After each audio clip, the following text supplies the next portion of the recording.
मैं नहीं आ रही। जय जिनेंद्र। जय जिनेंद्र। जय जिनेंद्र। स्वागत है आप सभी का अनंत वर्ल्ड परिवार में। वक्तामृत स्तोत्र विश्व की अद्भुत रचना, आज जानेंगे इसका चौथा पांचवा काव्य, इसकी महिमा, इसका वर्णन। तो सबसे पहले मंगलाष्टक और मंगल की प्रार्थना।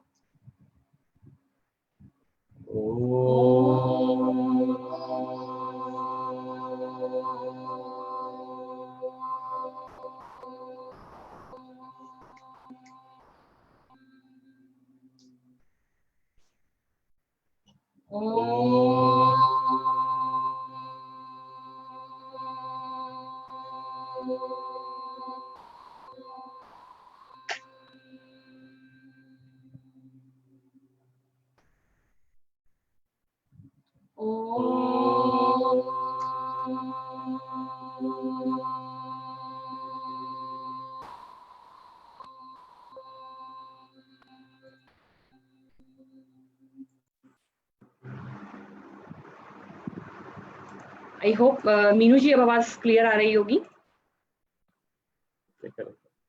आप सबको सुनाई दे रही हूँ मैं?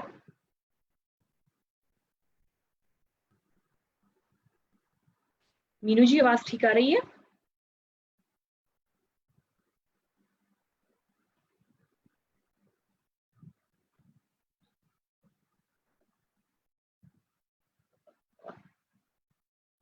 अरिहंतो भगवंत इंद्र महिता, सिद्धार्थ सिद्धीश्वरा, आचार्यो जिन शासनोन्नतिकरां, पूजा उपाध्यायिकां, श्री सिद्धांत सुपाठका मुनिवरां, रत्नत्रय राधिका, पंचैते परमेष्टिने प्रतिदिनं, कुर्वन्तु ते मङ्गलं, कुर्वन्तु मे मङ्गलम्।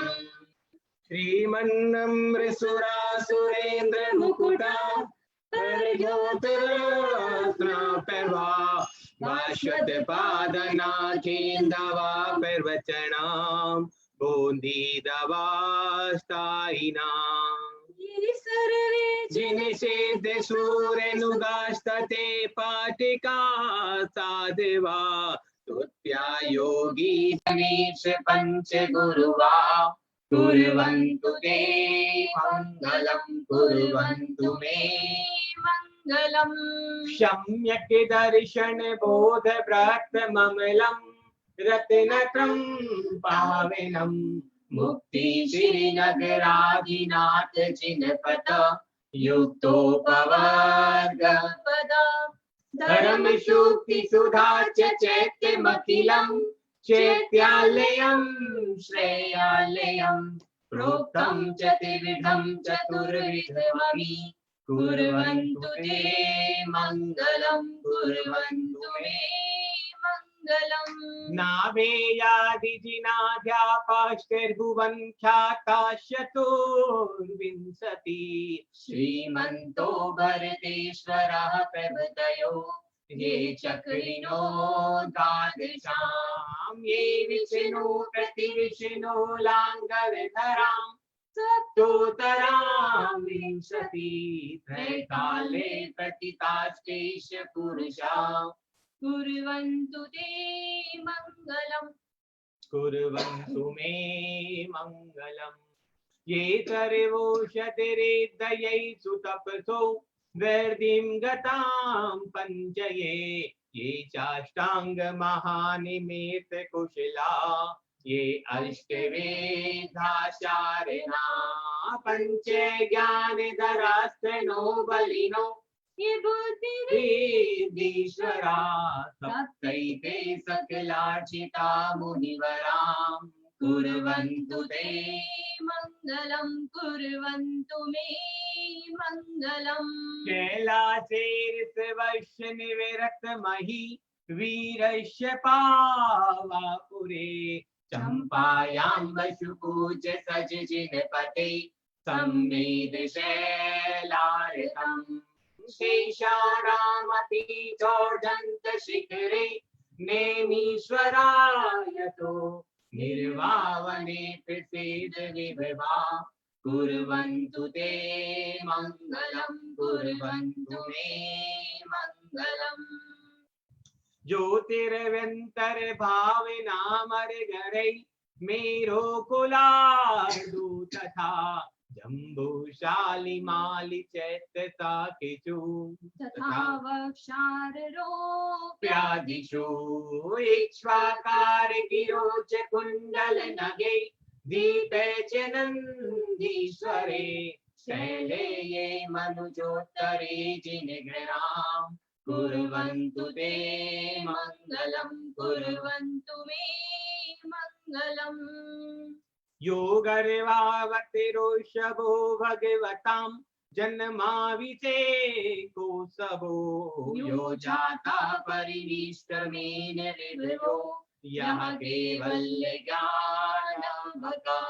ये वल्लपूर्वपरिवेश महिमा सम्पादितं स्वर्गवि कल्याणि च तानि पञ्च सततम् कुर्वन्तु ते मङ्गलं कुर्वन्तु मे मङ्गलम् इत्थं सिरिजिनिमङ्गलाष्टकमिदं सौभाग्यतं पतप्रदं कल्याणेषु महोत्सवेषु सुधिया तीर्थङ्करानामुषम् ये सर्वन्ति पठन्ति तैश्च सुदिने धर्मार्थिकामन्विता लक्ष्मीराश्रयैव पायरहिता निर्वाणलक्ष्मीरपि निर्वाणलक्ष्मीरपि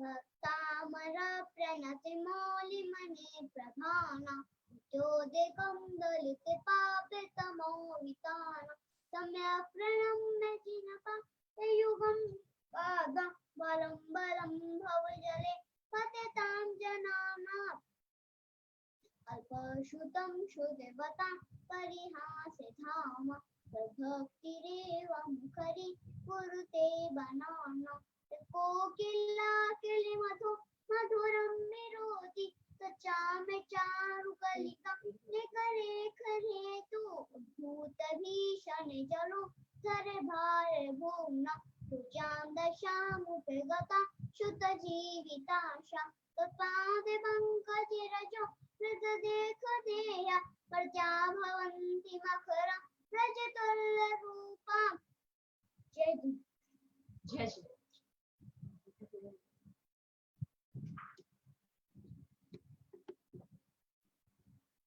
स्वागत है एक बार फिर से आप सभी का। अभी तक हमने भक्तामर के 3 काव्यों के बारे में समझा।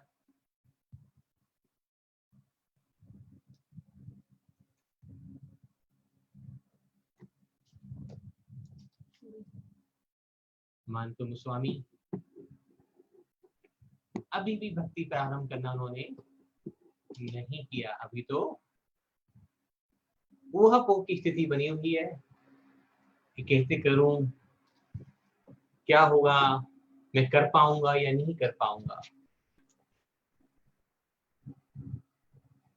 चाहे कितना ही ज्ञानवान हो, जीवन में ये स्थिति सभी के साथ आ जाती है।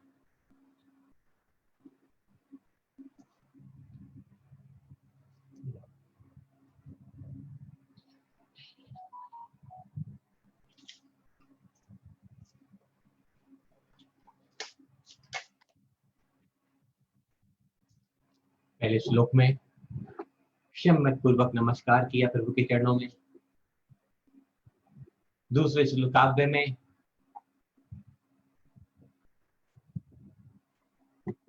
देवराज इंद्र से अपनी तुलना करी कि जब देवराज इंद्र भी परमात्मा तुम्हारी स्तुति नहीं कर पाए, तुम्हारी महिमा का गुणगान नहीं कर पाए, तो मैं कैसे करूंगा। लेकिन संकल्प ले लिया।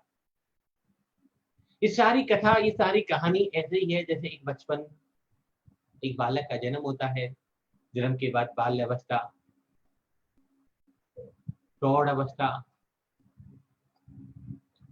और धीरे धीरे अवस्थाओं का विकास निरंतर होता चल जाता है। प्रौढ़ से व्यस्त, युवा, वृद्ध, और एक दिन हम मरण को प्राप्त हो जाते हैं। लेकिन भक्तामर मरण को प्राप्त नहीं कराएगा। भक्तामर जन्म और मरण के बंधन से हम सभी को छुड़ा देगा। लेकिन जन्म तो लेना ही पड़ेगा, बाल्यावस्था तो लेनी ही पड़ेगी। तीसरे काव्य में अपनी तुलना बचपन से की कि जो बालक जल में चंद्रमा के प्रतिबिंब को देखकर हंसता है, मुस्कुराता है, खेलता है, अखेलिया करता है, उसको पकड़ने की कोशिश करता है, और परिवार जन उस बालक पर हंसते हैं, मुस्कुराते हैं। मन में विकल्प आया, क्या ऐसा मेरे साथ तो नहीं होगा? क्या ये समाज, ये लोग, ये विद्वान व्यक्ति मेरे ऊपर उपहास तो नहीं करेंगे, मेरा मजाक तो नहीं उड़ाएंगे? नहीं, जब संकल्प लिया है तो मैं स्तुति को पूर्ण करूंगा, ऐसी मंगल भावना उन्होंने रखी और वो आगे बढ़े। एक बार तीनों श्लोकों को पढ़ेंगे, चौथे श्लोक से आज की कहानी, आज की ये आनंद यात्रा प्रारंभ करेंगे। एक बार तीनों श्लोक पूरे गाएंगे, चारों श्लोक। भक्तामर प्रणत मौलिमने प्रभानां मुद्योतकं दलित पापतमोवितानम् सम्यक् प्रणम्य जिनपाद युगं युगादा वालम्बनं भवजले पततां जनानाम् यशस्तुता सकलवामेये तत्त्वबोधा दुद्भूत बुद्धिपटुभिः सुरलोकनाथे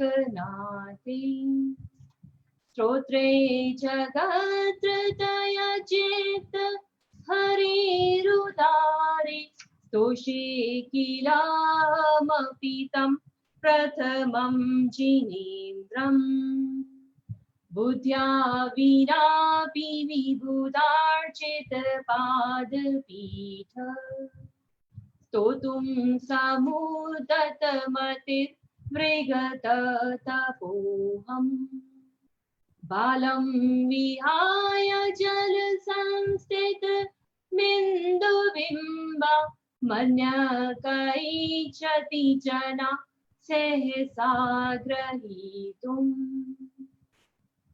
वक्तुं गुणान् गुणसमुद्र शशांक कान्तान् कस्ते क्षमा सुरगुरु प्रतिमोऽपि बुद्ध्या कल्पान्त काल पवनोदत नक्रचक्रं को वा तरीतुमलमम्बुनिधिं भुजाभ्याम्। संकल्प की शक्ति आगे बढ़ी, हौसला आगे बढ़ा, दंत तो मन में चल ही रहा था। उस अंतर्द्वंद को तोड़ते हुए अपने आप से सवाल किया, क्या ये प्रभु, जब मैं आपकी स्तुति नहीं कर सकता तो कौन कर सकता है? मैं नहीं कर सकता तो कौन कर सकता है? कोई तो होगा आपकी स्तुति करने वाला, आपका गुणानुवाद करने वाला, आपकी प्रशंसा करने वाला, इस संसार को सही मार्ग दिखाने वाला इस जगत में कोई तो होगा। कि कौन है वो? मैं कह दूं कि देवगुरु बृहस्पति के समान बुद्धि वाला कोई व्यक्ति भगवान की स्तुति करने में सक्षम है? Welcome to Anand World, तो ये बात the first Bhaktamrit clinic on earth. We are located in Rohini. तो मैं हार मान कर बैठ जाऊंगा अगर ये मैं कह दूं कि देव गुरु बृहस्पति इस बुद्धि वाला व्यक्ति ही भगवान की स्तुति कर सकता है, मैं और आप भगवान की स्तुति नहीं कर सकते।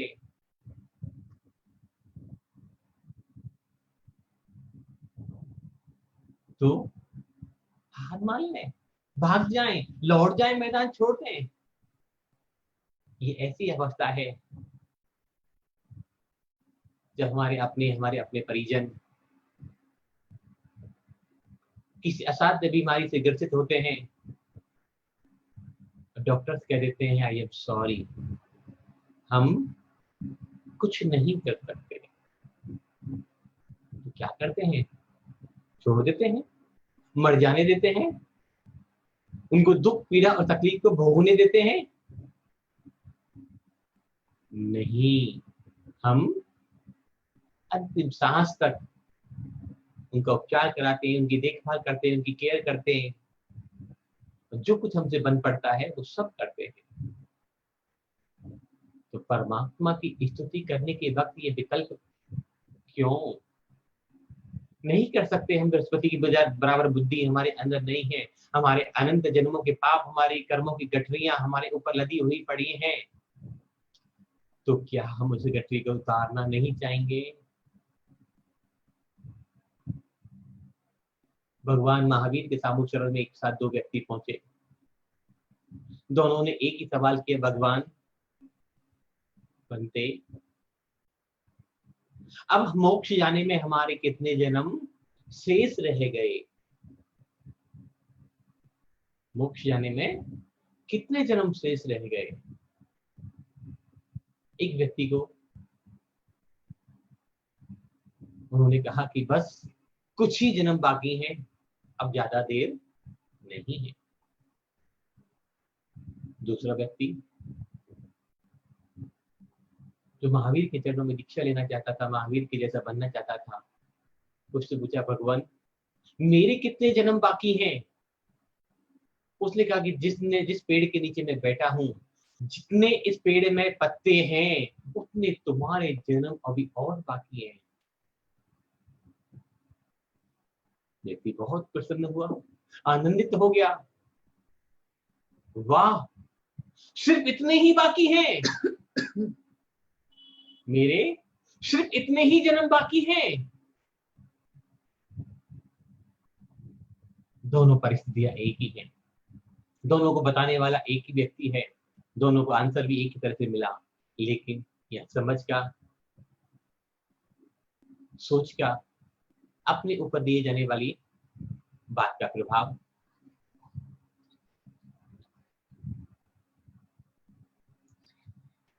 है कि कौन किस तरह से बात को लेता है। जिन व्यक्ति के महावीर भगवान महावीर ने कहा कि थोड़े ही जन्म बाकी हैं, वो संसार में फिर लीन हो गए भोग विलासों में। लेकिन जिनको बोला कि तुम्हारे इतने जन्म बाकी हैं जितने पेड़ में पत्ते हैं, उन्होंने तप किया, मुनि दीक्षा धारण करी और हर एक श्वास में अपने जन्मों का मरण करते, हर एक श्वास में जन्मों का जन्म लेते। एक एक श्वास में 18 बार उन्होंने जन्म मरण की प्रक्रिया को दोहराया। एक एक श्वास में 18 बार जन्म लिया, 18 बार मरण किया, और कहते हैं कि महावीर से पहले ही मोक्ष को सुधार गए, महावीर से पहले ही मोक्ष हो गए। तो परिस्थिति सभी के सामने एक जैसी होती है, समाधान हमको ढूंढना पड़ता है। ऐसी ही परिस्थिति आज आचार्य मानतुंग स्वामी के आगे खड़ी है कि मैं विलक्षण बुद्धि वाला तो नहीं हूं, मैं देवगुरु बृहस्पति के जैसा भी नहीं हूं, मैं उस इंद्र के जैसा भी नहीं हूं जिसने दात सांग का पाठन कर लिया है, तो मैं क्या स्तुति करना छोड़ दूं, कि भगवान की गुणानुवाद करना छोड़ दूं? नहीं, मैं फिर भी आगे बढ़ूंगा। ये ऐसा ही प्रयास है भगवान मेरा, जैसे कोई व्यक्ति अपनी दो भुजाओं से समुद्र को तैर कर पार करना चाहता है, और उस समुद्र साधारण समुद्र नहीं, उस समुद्र में भयंकर बवंडर हो, तूफान हो, उड़ती हुई लहरें हो, और भयंकर मगरमच्छ आदि हो। मेरे और आपके जीवन में भी तो है। कितनी समस्याएं हैं, कितनी विषमताएं हैं, कितनी विफलताएं हैं, कितने कर्मों का संक्रमण है। तो क्या हम वापस लौट जाते हैं? हम व्यापार आदि क्रिया करते हैं, कितनी सारी समस्याओं को रोज देखते हैं। गवर्नमेंट की समस्या, लाइसेंस लेना, टैक्स भरना, ग्राहक का इंतजार करना, सस्ते में माल खरीदना, थोड़ा महंगा करके बेचना, माल को खराब हो जाना, माल को बचाना। तो क्या ये सब छोटी मोटी समस्याएं हैं? तो भी व्यापार करना कोई छोड़ देता है? हम जब यात्रा पर जाते हैं, कितनी पड़ाव आते हैं यात्रा में। बस से जाओ, टैक्सी से जाओ, ट्रेन से जाओ, एयरपोर्ट से, एरोप्लेन से जाओ, अनेक मुसीबतें, अनेक दुर्गम पथों से होकर हम गुजरते हैं, लेकिन यात्रा पर तो पहुंच ही जाते हैं। तो ऐसे ही जब मानतुंग स्वामी उस भयंकर समुद्र को, बवंडर वाले समुद्र को, जिससे मगरमच्छ, घड़ियाल, तूफान उठ रहा होगा, उस समुद्र को पार कर जाएंगे। वो भी कैसे? सिर्फ भुजाओं से। और इस आनंद यात्रा के माध्यम से, वो भुजाओं से समुद्र मानतुंग स्वामी को ही पार नहीं करना, हम सभी को भी पार करना है। कहते हैं जब देव गुरु बृहस्पति भी तुम्हारी स्तुति करने सक्षम नहीं है, तो मेरे क्या है? मैं तो प्रयास करूंगा। इसमें मेरी अक्षमता नहीं है, ये तो मेरा साहस है, ये तो मेरी इच्छा है। क्योंकि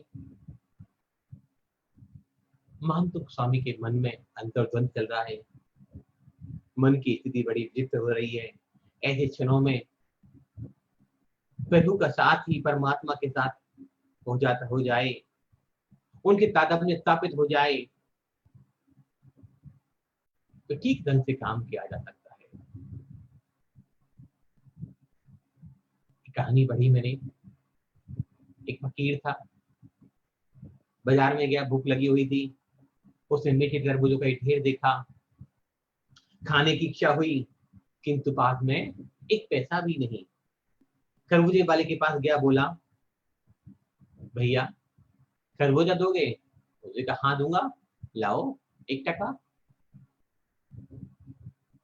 बोले मेरे पास टका नहीं है, आप भगवान के नाम पर दे दो, प्रभु के नाम पर दे दो। खरबूजे वाले ने एक छड़ा सा खरबूजा निकाला और उसके हाथ में थमा दिया। जिसको फकीर को खाने का मन किया, उसको फकीर को याद आया कि मेरी पगड़ी में एक आना भी, 1 टका अभी छिपा हुआ पड़ा है। पगड़ी खोली और 1 टका वहां से निकाला, उस खरबूजे वाले को दिया। खरबूजे वाले ने उसको एक बढ़िया सा खरबूजा दे दिया, एक फल, अच्छा सुंदर सा फल दे दिया। फकीर ने वो खरबूजा देखा और आसमान की तरफ मुंह करके कहा कि हे भगवान, 1 टके के नाम पर तो एक बढ़िया खरबूजा मिल जाता है, और एक तेरे नाम पर ही सड़ा करा खरबूजा मुझे मिला।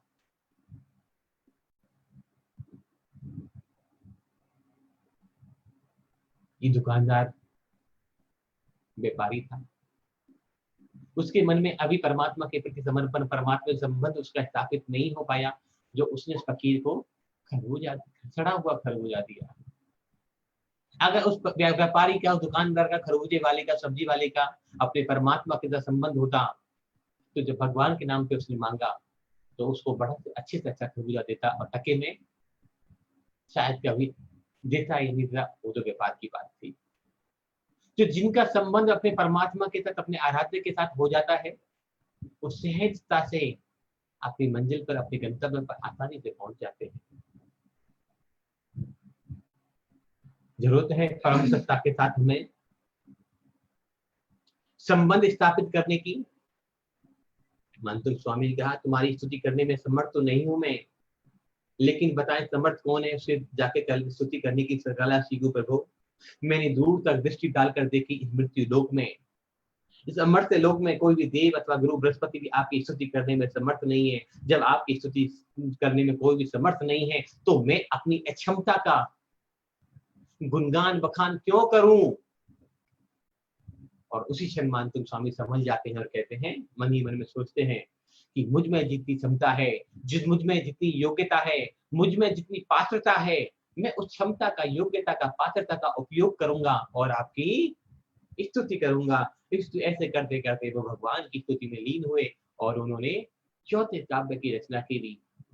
गुणान गुण समुद्र शशांक कांताम कस्ते क्षमा शुर गुरु प्रतिमोपि बुद्ध्याम् कल्पांत काल पविनोदत नक्रचक्रम को वा तरीतु बलमम्बुनिधिं भुजाभ्याम्।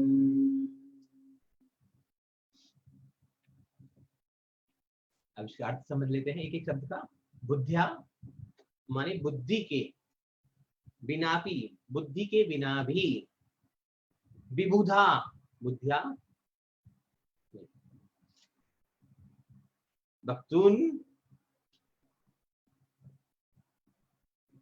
वक्तुन माने कहने के लिए। गुणान गुणों को।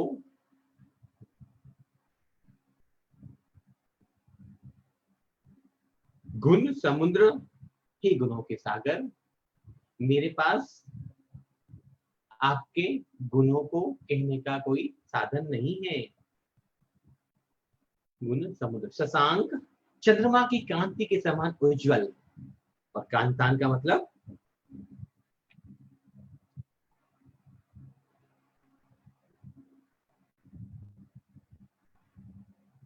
समर्थ है, क्षमा। वक्तुन कहने के लिए। गुणान गुणों को। गुण समुद्र भी गुणों के सागर। शशांक कांतान चंद्रमा की कांति के समान उज्जवल। कस्ते, कस्ते का मतलब कह, कौन। क्षमा समर्थ है। सूर्य गुरु माने देवताओं के गुरु बृहस्पति। प्रतिमोपी बुद्धिया उनके समान ज्ञानवान इस संसार में कोई नहीं है। दूसरी लाइन कल्पांत काल मतलब प्रलय काल। जैसे अभी आपने 2 दिन पहले देखा पश्चिम बंगाल उड़ीसा में भयंकर चक्रवात आया, तो वो क्या था? प्रलय काल था, जब समुद्र जोर जोर से अपनी लहरों को उछाल मारता है और ऊपर सब कुछ तबाह कर देता है। प्रलय काल। कल्पांत काल का मतलब प्रलय काल की। कल्पांत काल पवनोदत प्रचंड वायु से उछलते हुए। पवन मतलब इसे 2 शब्द हैं, पवन और उद्दत। पवन माने प्रचंड वायु और उद्दत उछलते हुए। नक्र चक्र मगर और मच्छरों से सहित। मगर मतलब मगरमच्छ और बड़े बड़े घड़ियाल आदि जानवर जिस समुद्र में हो। कोवा कौन पुरुष। कोवा का मतलब कौन पुरुष। तरी तुम, तरी तुम को एक्चुअली जो शब्द है वो है तुरी तुम। संस्कृत का जो शब्द है तैरने के लिए। तुरी तुम का मतलब है तैरने के लिए कौन। और मंबू निधिम, मंबू निधिम शब्द नहीं है। तरितुम शब्द में तरितुम आधा शब्द है, माँ शब्द उसमें दूसरे शब्द में आया है। लंबू निधिम है एक्चुअल में शब्द ये। तो तरितुम एक शब्द हो गया और लंबू निधिम, अंबु निधिम बोल सकते हैं इसको। अंबु निधिम का मतलब है समुद्र को भुजाओं से, भुजाम्यम समुद्र को भुजाओं से पार करना। दोबारा समझ लेते हैं। कल्पांत काल प्रलय काल। पवनोदत, पवनोदत 2 शब्द है, पवन और उद्दत। पवन का मतलब है प्रचंड वायु, उद्दत मतलब उछलते हुए। नक्र चक्र मगर मक्ष घड़ियाल समुद्री जानवर, ऐसे बड़े बड़े जानवर उस समुद्र में है। कोवा कौन पुरुष। तरी तुम, तरी तुम का मतलब तैरने के लिए। और अंबु निधिम समुद्र को भुजाम्यम, दो भुजाओं से। सब पूरा सार समझते हैं। इसमें श्लोक में क्या है कि हे गुणसागर, चंद्रमा के समान उज्जवल निर्मल अनंत गुणों को कहने के लिए बृहस्पति जैसा बुद्धिमान भी समर्थ नहीं है, फिर कौन ऐसा है जो आपके अनंत गुणों को कह सकेगा? अर्थात कोई नहीं है। पहले काल की तूफानी वायु में उच्छाद मारते हुए मगर मक्षों सहित समुद्र को कौन मनुष्य अपनी भुजाओं से तैरने में समर्थ है? अर्थात कोई नहीं है। कि जब समुद्र में तूफान आता है, आपने अभी अम्फान तूफान को देखा होगा टीवी पे आदि व्हाट्सएप आदि के माध्यम से, तो इतनी भयंकर लहरें उठ रही थी, तो 8-8, 10-10 किलोमीटर का एरिया खाली करा लिया गया, क्योंकि उस समुद्र में अगर कोई डूब जाए या बह जाए तो कोई भी अपनी भुजाओं के बल से उस समुद्र को पार नहीं कर सकता। जब उस समुद्र को पार नहीं कर सकता, करने वाला कोई है ही नहीं, और बृहस्पति भी आपकी स्तुति गुणगान नहीं कर सकते, तो मेरे अंदर जो क्षमता है मैं उस क्षमता का प्रकट करूंगा। अपनी अयोग्यता दर्शाऊंगा नहीं, अपनी योग्यता को दर्शा के परमात्मा मैं तुम्हारी स्तुति करूंगा। काव्य का फल भैया बताएंगे आपको। जीवन में कितने भी उतार चढ़ाव आ जाए, कितनी भयंकर विपत्ति आ जाए, उन सभी के समय इस काव्य को हमें पाठ करना चाहिए। Chanting of this shloka saves us from drowning in the deep water of troubles. देखिए आज के टाइम में ऐसा तो नहीं है कि हम समुद्र में तैरने जाएंगे कि तभी हमारी लाइफ में कोई प्रॉब्लम आएगी, लेकिन यदि आपको लाइफ में लग रहा है कि आपको सारी तरफ से ट्रबल्स आ गई हैं, परेशानियां आ गई हैं, और आपको लग रहा है कि मैं पानी में बह तो नहीं जाऊंगा, इन प्रॉब्लम्स के अंदर बह तो नहीं जाऊंगा, एंड मिसफॉर्च्यून्स, आपके साथ सब चीजें गलत हो रही हैं, आप सही करने का प्रयास कर रहे हैं लेकिन सब कुछ चारों तरफ से गलत ही गलत हो रहा है। Whenever we find ourselves step in the deep waters and are about to drown, this shloka saves us and gives us the courage to face and come out of the most difficult situations in our lives. जब भी आपको लगे आपकी life में इस तरह की troubles आ गई हैं कि आप उसमें आपको लग रहा है कि मैं बह तो नहीं जाऊंगा, मेरी लाइफ में कुछ मिसफॉर्च्यून तो नहीं हो रहा है, तो ये श्लोक जो है जो आपको पार करके ले जाएगा किनारे तक। It lifts us up just at the moment when we think we are going to drown. जब भी आपको लगे कि आपकी कोई ऐसी सिचुएशन हो गई है तो आप इस श्लोक को चैंटिंग शुरू कर दें। जब आप कोई सहायता देने वाला नहीं हो, जब आपकी कोई हेल्प करने वाला नहीं है, उस समय इस श्लोक आपके लिए लिफ्ट का काम करेगी। लिफ्ट क्या काम करती है? कम समय में आपको आपकी मंजिल तक पहुंचा देती है, आपको सहायता करती है, आपका हेल्प करती है। It is very helpful for all those who find themselves sinking into the ocean of problems. और उनके लिए भी बहुत अच्छा श्लोक है जब आपको लग रहा है कि आप ओशियन में फंस गए हैं जिसमें सिर्फ प्रॉब्लम्स ही प्रॉब्लम्स है, कि इंसान को लगता है कि घर के अंदर भी प्रॉब्लम ही है और बाहर जा रहा हो तो भी प्रॉब्लम ही है, चारों तरफ सिर्फ उसको ओशियन के अंदर एक प्रॉब्लम्स का भंडार नजर आ रहा है। Also cures phobia of water and dangerous water animals. और यदि आपको लगता है कि वाटर से फोबिया है, डर लगता है, तो उनके लिए भी बहुत अच्छा श्लोक है ये। और जिनको वाटर एनिमल से डर लगता है, जो पानी में रहने वाले जीव हैं, यदि उनसे भी किसी को डर लगता है तो वो लोग भी इस श्लोक का जाप कर सकते हैं, किसी भी तरह के भय से, डर से अपने आप को सेफ करने के लिए। तो ओशियन की बात करी, प्रिया ने बहुत सारी समस्याओं की बात करी कि समस्याएं ये नहीं कि हर समय पानी में ही डूबने जाएंगे। जैसे प्रिया ने कहा, समस्याएं कभी कभी ऐसी आती है, व्यापार में इतना नुकसान हो जाता है, भयंकर लॉस हो जाता है, और हम क्या कहते हैं, हम तो डूब गए, हम तो क्या कहते हैं, डूब गए। कहाँ डूब गए? हम तो नहीं दिख रहा, तू सारा खड़ा हुआ दिख रहा है, कहाँ डूब गया? मेरा व्यापार तो सारा चौपट हो गया और हम पानी में डूब गए, व्यापार हमारा खत्म हो गया। ऐसी डूबने की जब सिचुएशन आ जाए, ऐसी डूबने की स्थिति आ जाए, उस समय हमें क्या करना चाहिए? 4 नंबर श्लोक का वक्तामृत के चौथे काव्य का पाठ करना चाहिए। जब हमें कोई मार्ग नहीं दिख रहा हो, जब हमारे आर्थिक मानसिक सारे कष्ट एक साथ हमारे जीवन में उपज जाएं, हमें कोई सहायता करने वाला नहीं हो, हमारी कोई हेल्प करने वाला नहीं हो, उस समय हमें वक्तामृत के चौथे काव्य का पाठ कर निश्चित ही हम अनेक दुखों से, अनेक समस्याओं से क्षण भर में पार हो सकते हैं। ऐसे ही बहुत सारे उदाहरण जिंदगी में हमने देखे कि जब आदमी कहता है मेरे काम भी नहीं चल रहा, मेरे बच्चे की शादी भी नहीं हो रही, मेरे बिजनेस भी खराब हो गया, मेरे को लाखों का लोन भी मेरे ऊपर है, मेरे को बीमारियां भी है। अब उसको 10 श्लोक तो बता ही नहीं सकते कि आप 10 श्लोक कर लेना। 10 श्लोक कर बताएगा बेचारा, 10 घंटे में पार्टी करेगा तो खाएगा पिएगा और अपनी समस्याओं से छुटकारा कर पाएगा। समझे ना, जब मल्टीपल समस्याएं इकट्ठी होकर आपको डसने लग जाएं, विकराल हो जाएं, मुंह फैला के बैठ जाएं कि अब रास्ता कोई नहीं है, अब सिर्फ आपके मरने का ही रास्ता बचा है, या तो आत्महत्या कर लो, या डूब जाओ, या प्रभु की भक्ति में रम जाओ। एक श्लोक में कहा भी है, संसार सागर कष्ट में करना जिसे संसार हो, वह बैठ भक्ति नाव में सुख से सहज ही पार हो। कि संसार सागर तो कष्ट में ही है। जरूरी नहीं है इस काव्य के माध्यम से हम जो पानी का सागर है, पानी का समुद्र है, उस समुद्र को पार करने जाएं। इस संसार का जो सागर है, इसको भी हमें सहजता से पार करना है। तो भक्ति की नाव में बैठकर हम इस नाव से पार हो सकते हैं। कहने का तात्पर्य कि जब डूबने की समस्या आ जाए, विकट परिस्थिति आ जाए, तो इस काव्य का पाठ जीवन में वो आनंद मंगल पैदा कर देता है, वो खुशियां पैदा कर देता है, वो सुख पैदा कर देता है।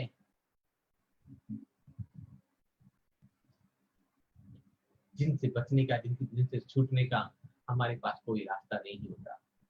तो आओ उसकी एक छोटी सी कहानी सुनते हैं, रिद्धि मंत्र का जाप, और फिर एक दो अनुभव, और फिर आपके सवालों का जवाब, फिर पांच और काव्य।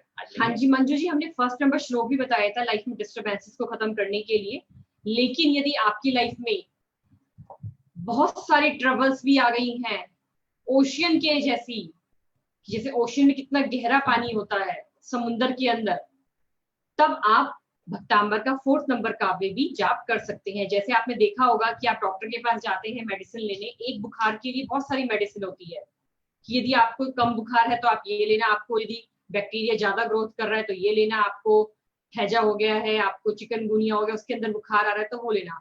तो बहुत सारा बुखार जो अलग अलग टाइप्स का होता है, बहुत सारी अलग अलग तरह की मेडिसिन होती है। तो उसी तरह परेशानियों के लिए भी भक्तांबर में बहुत सारे श्लोक है, लेकिन कई जो श्लोक है वो मल्टीपर्पज है कि आप भक्तांबर का 1st नंबर श्लोक भी कर सकते हैं और 4th भी कर सकते हैं, चॉइस आपकी है।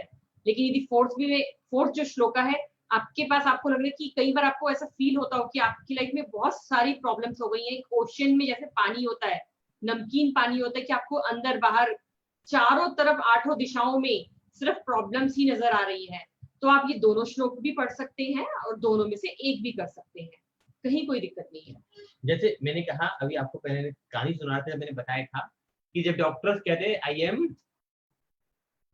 सॉरी कि अब हमारे पास कोई रास्ता नहीं है, तब आपको क्या करना चाहिए कि अब तो हम डूब रहे हैं, तो हम 4th काव्य का पाठ करें, स्मरण करें। छोटी सी इसकी कहानी, फिर आपके सवालों का जवाब और भी देंगे आराम से, जल्दी नहीं है। चाहे एक एक श्लोक ही करें, लेकिन परफेक्ट तरीके से करेंगे। जितना मेरा समझ है, जितनी मेरे को अंदर बुद्धि है, उतनी तरफ से अपने आप को पूरा ज्ञान, पूरा अनुभव देने की कोशिश करूंगा, जो मैंने फील किया, समझा, महसूस किया। लेकिन ये नहीं कि जितना मैं ही बता रहा हूँ इतना ही काम किया जा सकता है। जितना प्रिया ने बताया, जितना हमने किताब में लिखा, उतना ही काम किया जा सकता है। ये मैं पहले दिन कह चुका हूँ कि हर श्लोक की, अभी हर एक मंत्र की, हर एक रिद्धि की, हर एक शब्द की इतनी महत्व है, इतना पावर है कि अभी हम समुद्र में से सिर्फ एक चम्मच ही जल निकाल पाए हैं। अभी तो पूरा समुद्र बहुत बाकी पड़ा है। ऐसा नहीं कि हमने अगर PhD कर ली, हमने डॉक्टरेट कर ली तो हम सब कुछ सीख गए, हम कुछ भी नहीं सीखे। हम तो समुद्र के जल को बस चाक कर देख रहे हैं कि नहीं, ये तो खारा है। अभी तो इस जल में कितने रतन छुपे हुए हैं, कितनी निधियां छुपी हुई हैं, कितने मूंगे, माने के मोती, पन्ने, हीरा, कितने इस समुद्र के गर्भ में छुपे हुए हैं। तो ये भक्तामन अपने आप में खुद समुद्र है। और जितना डूबते जाओगे, जितने गहरे जाते जाओगे, इस समुद्र से रत्नों की प्राप्ति होती जाएगी, होती जाएगी। तो अभी तो सिर्फ और सिर्फ अब हम चक रहे हैं। आपका भी कोई अनुभव हो तो बताना ना भूलें, क्योंकि हम जो बात बता रहे हैं वो अपने अनुभव की बता रहे हैं। देखो, महावीर के रास्ते पे चलना है तो महावीर बनना पड़ेगा। भक्तामर के अनुभवों को समझना है, भक्तामर के प्रैक्टिकल करके देखना है, तो इसके बारे में ढूंढना पड़ेगा। मैं दूर से आपको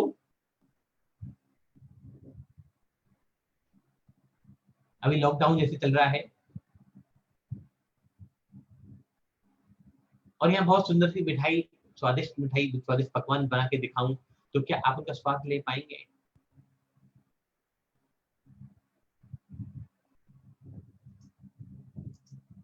मेरे हिसाब से आप कहेंगे ऐसे कैसे ले पाएंगे?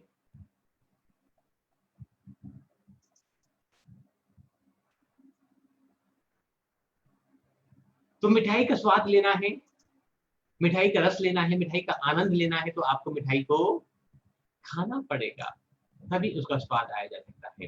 तो ऐसे ही भक्तों, महानुभाव, अगर भक्तामर का स्वाद लेना है तो भक्तामर में डूबना पड़ेगा, भक्तामर के रस में। इस अमृत धारा से आपको नहाना पड़ेगा, आनंद लेना पड़ेगा इस रस का, तभी आप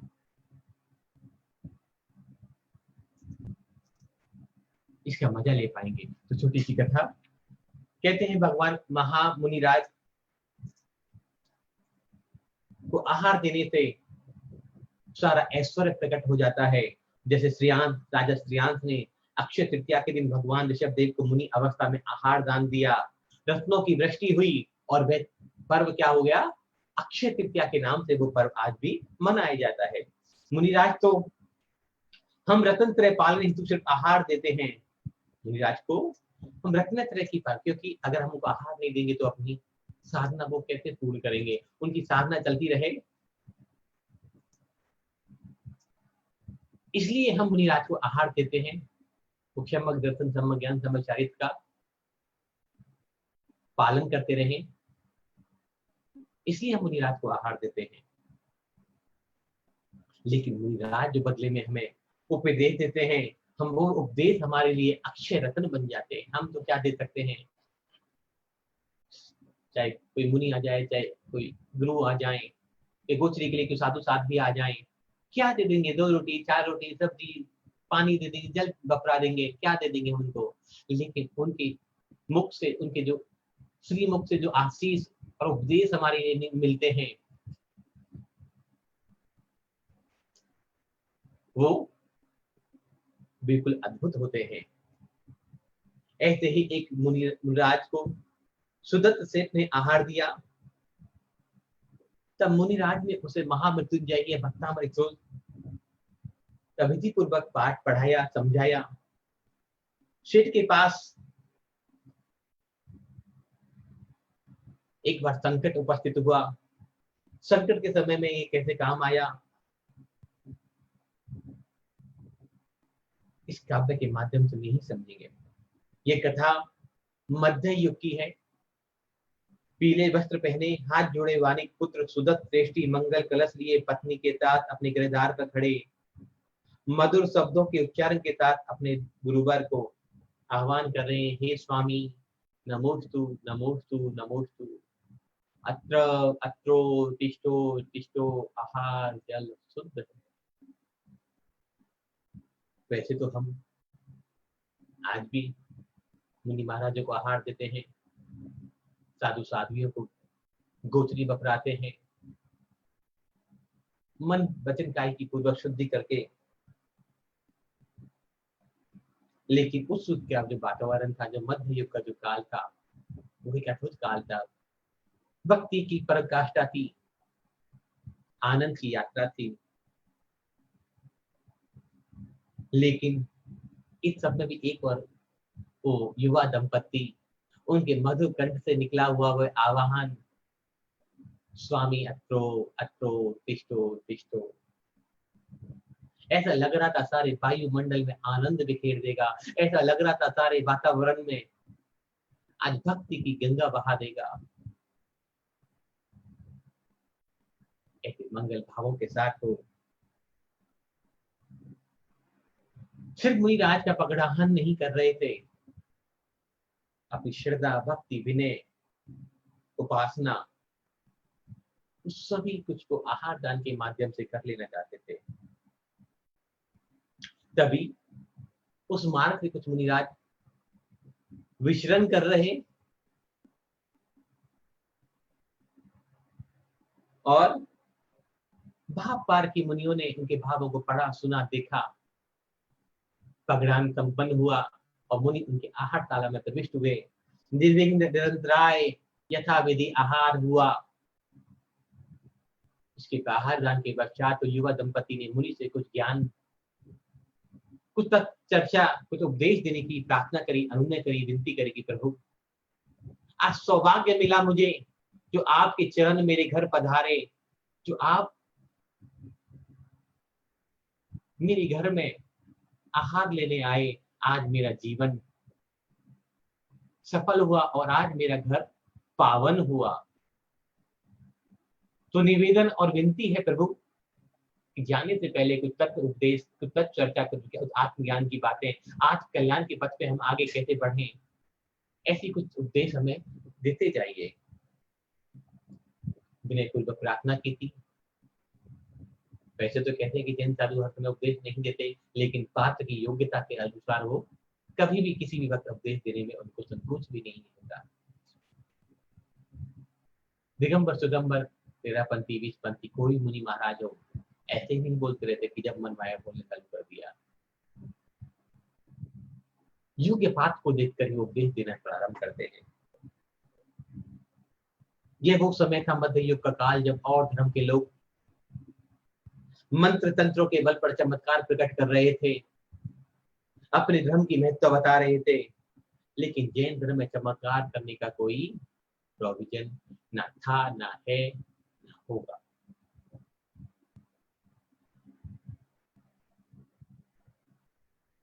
मैं आग्रह और अनुनय करना चाहूंगा उन लोगों से जो ये बार बार कहते हैं कि हमने भक्तामठ ये चमत्कार कर दिए, भक्तामठ ये मिरेकल हो गया, भक्तामठ ये हो गया। भक्तामठ की महिमा से सारे काम हो जाते हैं। आपकी भक्ति से, आपके श्रद्धान से बड़े उपसर्ग टल जाते हैं और बड़े से बड़े कार्य सहज ही संपन्न हो जाते हैं। चमत्कार शब्द शायद नहीं है। उस दिगंबर मुनिराज ने उस महावृत्ति श्रावक को भक्तामर के चौथे काव्य की महिमा के बारे में बताया कि कैसे भयंकर विषम परिस्थितियों में ये तुम्हारी रक्षा करेगा, संसार तार को तिरने में आपकी सुरक्षा करेगा।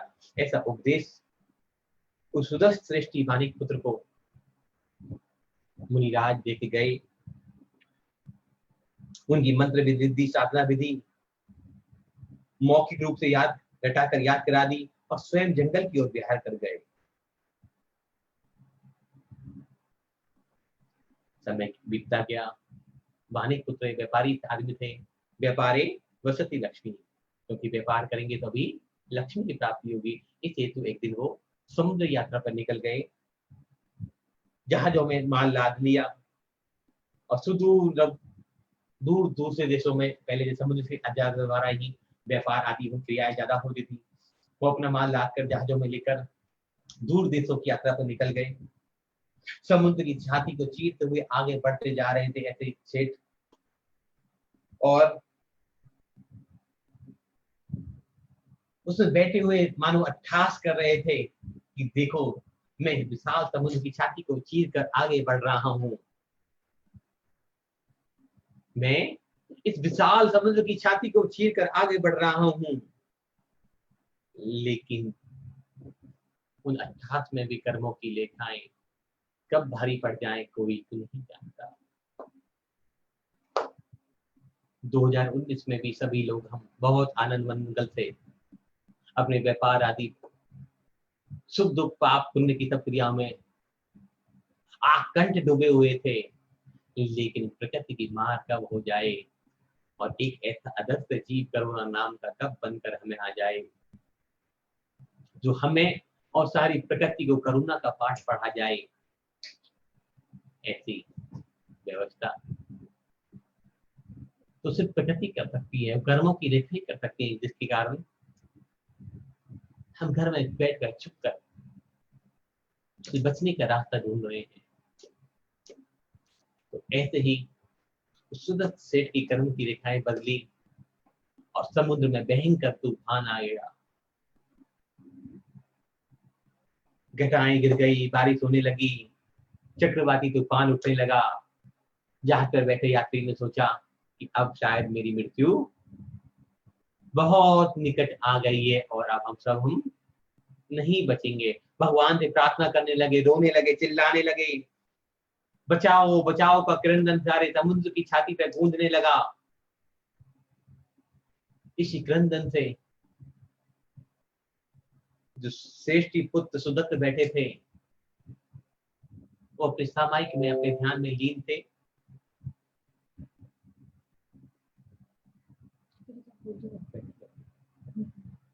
थे। उन्हें संकट की स्थिति को समझते हुए देर नहीं लगी। ध्यान भंग हुआ, देखा कि चारों तरफ क्या हो रहा है। अपने गुरु का दिया हुआ आज वो छोटा सा उपदेश, वो भक्तामर के चतुर्थ काव्य रिद्धि मंत्र की साधना जो अपने गुरु ने, जिस गुरु को उन्होंने आहार कराया था,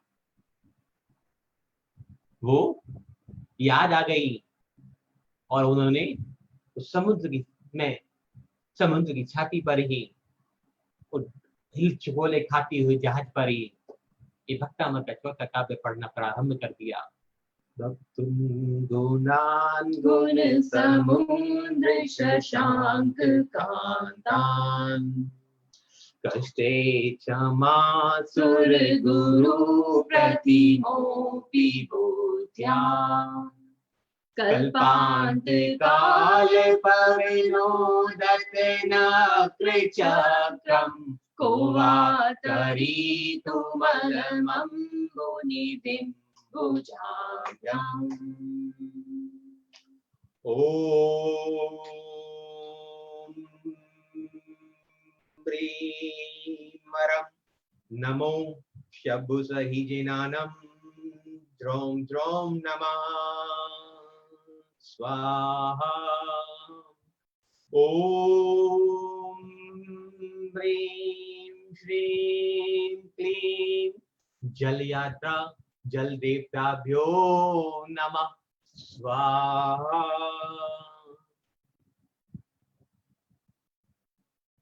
ऐसे भाव लेकर वो जोर जोर से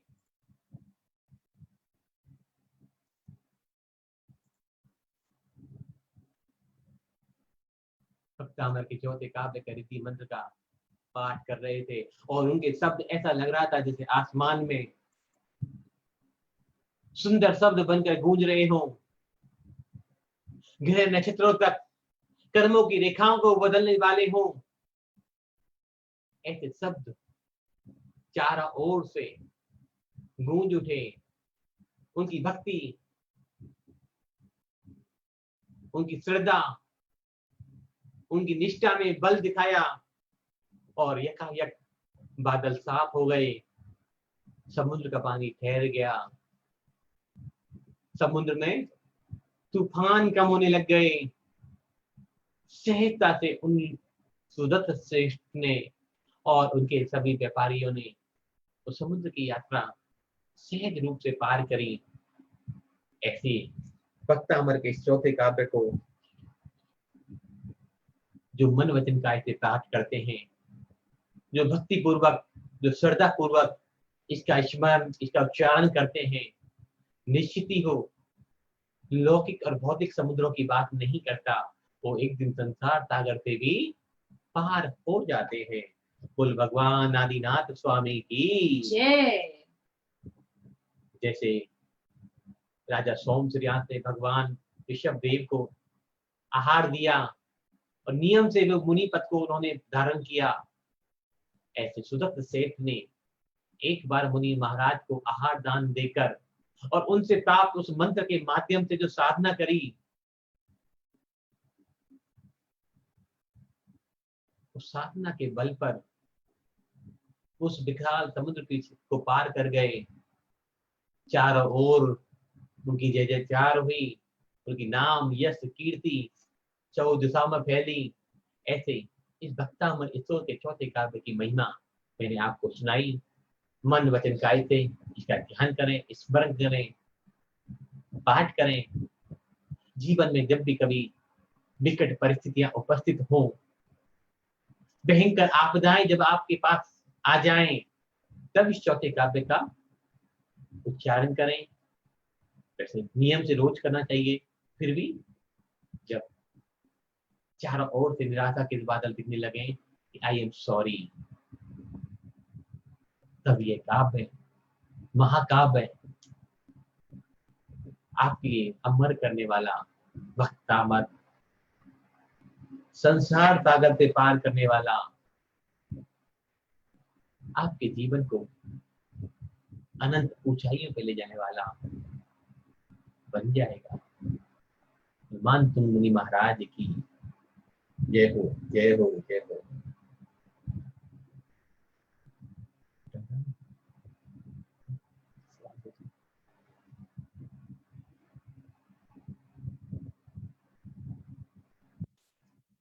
आप में से किसी का और भी कोई सवाल हो तो आप भेज दीजिएगा।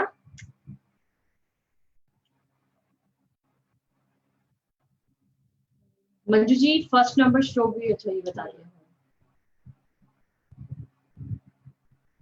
जो भी हमारी ये सारी रिकॉर्डिंग्स है ये आप हमारे यूट्यूब चैनल पर, जो आज की है वो कल डलती है, तो अभी तक जो हो चुकी है वो ऑलरेडी वहां पर डली हुई है।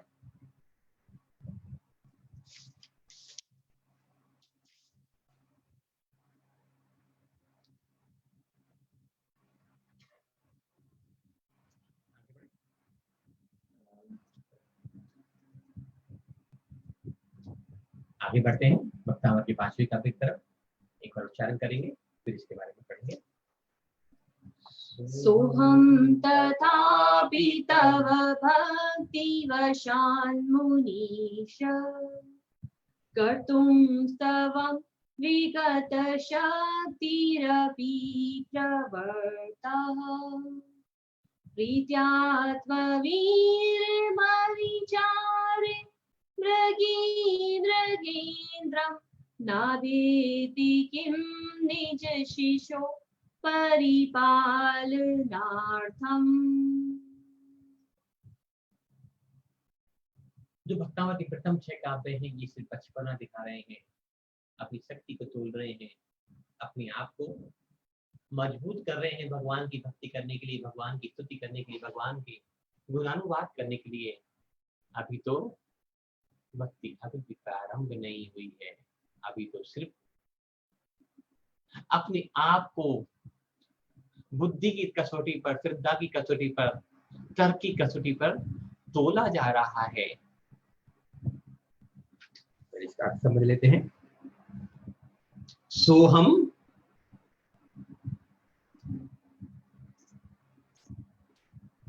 सोहम का मतलब अहम, जो हूं मैं हूं, तो अहम सोहम का मतलब मैं, तथापि तब और अपि, ये दोनों मिलकर कर एक शब्द बना है तथापि। तुम्हारी भी, मैं तुम्हारी भी भक्ति, भक्ति माने प्रभु का भक्ति वशात, ये 2 शब्द हैं ये भी, भक्ति वशान मुनीषा, भक्ति वशात, भक्ति की बस मुनीषा के ही, मुनियों के ईश्वर, मुनियों के ईश्वर जिनकी सब मुनि गण भी, सब साधु गण भी जिनकी प्रार्थना करते हैं, स्तुति करते हैं, वो ईश्वर से प्रार्थना कर रहे हैं।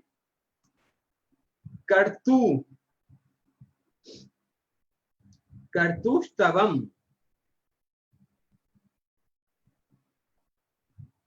करने के लिए, कर्तु मतलब करने के लिए, स्तवम स्तुति, हे मुनियों के ईश्वर मैं तुम्हारी स्तुति करने के लिए प्रवृत्त हुआ हूं, तैयार हुआ हूं।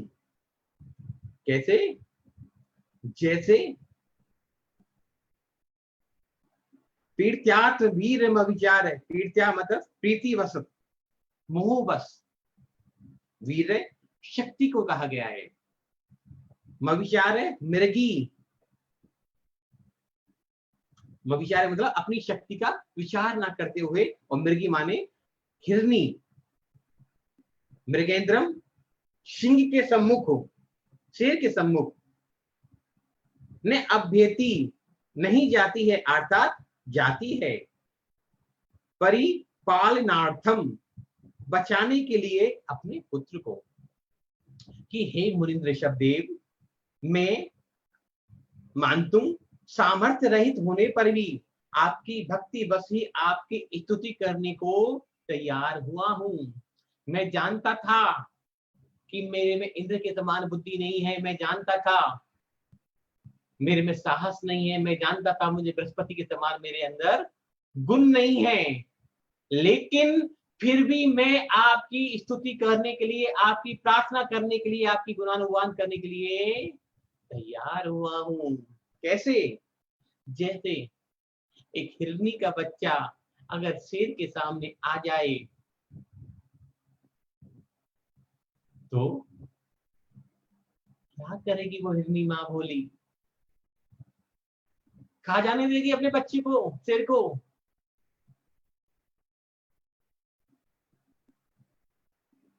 क्या करेगी? सामना करेगी। पता है कि मेरी सामर्थ्य, मेरी शक्ति इतनी नहीं है कि मैं इस शेर के सामने लड़ाई कर पाऊं, मैं शेर से मुकाबला कर पाऊं, मैं शेर से जीत जाऊं। अगर मैं शेर के सामने गई तो हो सकता है कि मेरे ही प्राण संकट में पड़ जाएं, तो मैं क्या करूं? अपने बच्चे को मर जाने दूं? नहीं। भला काम ना करती क्या, भला शेर से डरती क्या? वो शेर से डरेगी नहीं, वो शेर का सामना करेगी और अपने बच्चे को बचाने के लिए शेर से युद्ध करेगी, अपने बच्चे को बचाएगी। क्योंकि माँ तो माँ होती है, एक मुंह से बंधी हुई। कोई भी हो, ऐसा उससे हिरनी ने प्रयास किया। जब एक हिरनी का बच्चा एक हिरनी अपने बच्चे को बचाने के लिए शेर के सामने कूद सकती है, तो क्या मैं मानता हूं अपनी शक्ति और सामर्थ्य और ज्ञान और विवेक न होने पर भी क्या भगवान की स्तुति नहीं कर सकता? जैसे ये हिरनी अपने बच्चे को बचाने के लिए शेर के आगे कूद जाती है, तो ऐसे मैं भी प्रयास करूंगा, मैं भी गुणानुवाद करूंगा, मैं भी प्रभु का स्मरण करूंगा, मैं अपनी शक्ति की पराकाष्ठा तक पहुंच जाऊंगा, मैं अपनी क्षमता का पूरा बल दिखाऊंगा, मैं अपनी बुद्धि का पूरा उपयोग करूंगा, लेकिन मैं तुम्हारी भक्ति करूंगा, मैं तुम्हारी प्रार्थना करूंगा, मैं तुम्हारी स्तुति करूंगा। ऐसी भावना, ऐसी प्रार्थना महंतु महाराज ने इस श्लोक के माध्यम से की थी। हे मुनिंद्र ऋषभ देव, मैं सामर्थ्य रहित होने पर भी आपकी भक्ति बस आपकी स्तुति करने के लिए तैयार रहा हूं। जैसे हिरनी को अपने बच्चे से मोह था, ऐसा मेरा भी मोह, मेरा भी प्रेम तुम्हारे प्रति उमड़ रहा है। महानुभाव,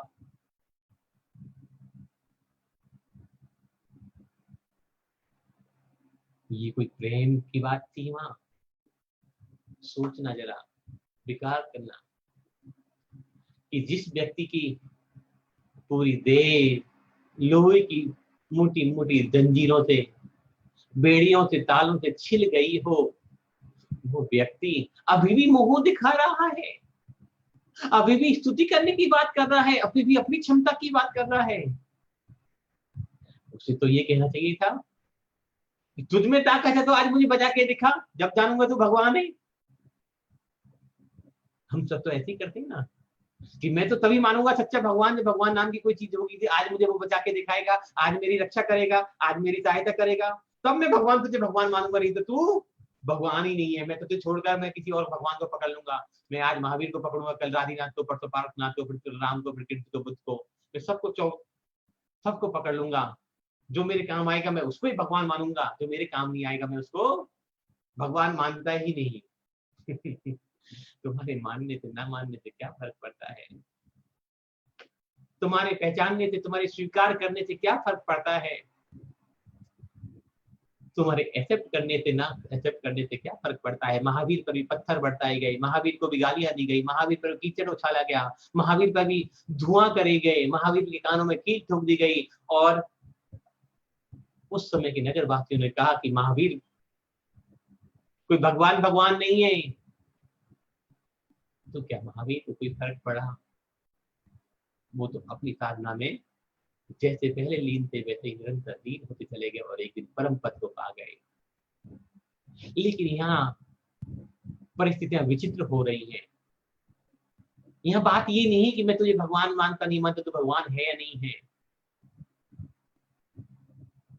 यह जीवन की एक विकट समस्या आके खड़ी हो गई है कि एक तराजू में हम तुम बैठे हैं और एक तराजू में मान तुम स्वामी बैठे हैं। दोनों परमात्मा की भक्ति कर जाते हैं, दोनों भगवान से हेल्प चाहते हैं, दोनों भगवान से प्रार्थना करना चाहते हैं, दोनों भगवान से कुछ पाना चाहते हैं, लेकिन हम जो पाना चाहते हैं वो शर्तों पे पाना चाहते हैं, और जो तुम जो पाना चाहते हैं वो सब कुछ खो कर पाना चाहते हैं।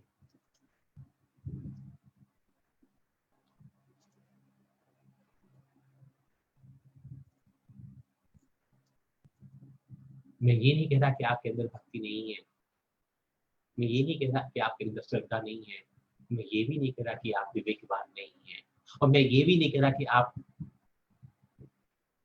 बदल जाओगे। लेकिन मैं ये पूछ जरूर रहा हूं कि अगर मैं और आप ऐसी विकट परिस्थिति में फंस जाएं, मान तुम जैसी अवस्था में फंस जाएं, और 3 दिन से भूखा प्यासा व्यक्ति अगर जेल के अंदर, काल कोठरी के अंदर, उस सर्द रात्रि में बिना कपड़ों के, और कुंटल कुंटल उसके 100 किलो की बेड़ियां उसके शरीर में पड़ी हो, और खून और मवाद रिस रही हो, वो व्यक्ति अगर ऐसा कहता है कि भगवान मैं तुमसे मोह है इसलिए तुम्हारी भक्ति कर रहा हूँ, भगवान मैं तुमको चाहता हूँ, भगवान मेरा आपके प्रति स्नेह है, भगवान मुझे तुम्हारा आलंबन है, मैं इसलिए तुम्हारी प्रार्थना कर रहा हूँ, इसलिए तुम्हारी स्तुति कर रहा हूँ, इसलिए तुम्हें चाहता हूँ, ठीक कैसी बात होगी प्रभु? तो क्या ऐसी भक्ति मेरे और आपके अंदर प्रकट हो सकती है? कि बिना व्यापार वाली व्यक्ति बुद्धि, बिना व्यापार की भक्ति, बिना लेश की भक्ति, बिना स्वार्थ की भक्ति, 4 श्लोक पढ़ लिए, 4 श्लोक की रचना कर दी, अभी तक तो अहंकार, मान कसाए और शिकायत का एक शब्द भी अभी उनके मुंह से मुखरित ना हुआ। अभी तो अपने आप को हीन हीन और तुच्छ दिखा रहे हैं, और अपनी शक्ति को बार बार प्रबल कर रहे हैं कि मैं कर सकता हूं, मैं करूंगा। और यहाँ तक पहुंचते पहुंचते तो ऐसा लगता है कि शायद आंखों में भी पानी आ जाए।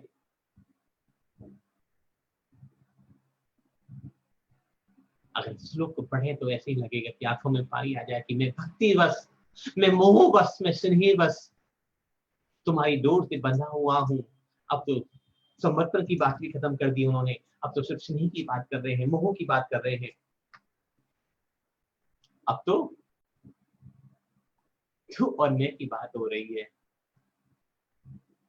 अब तो अपने को बचाने की बात नहीं हो रही। अब तो तेरा नाम मैं कैसे गा पाऊं, तेरी स्तुति मैं कैसे कर पाऊं, कहीं मुझसे भूल तो नहीं हो जाएगी, कहीं मैं गलत तो उच्चारण नहीं कर दूंगा, क्या मैं कर भी पाऊंगा या नहीं कर पाऊंगा, क्योंकि तू तो बहुत ज्ञानी है, तू तो बहुत विद्वान है, तू तो बहुत महान है।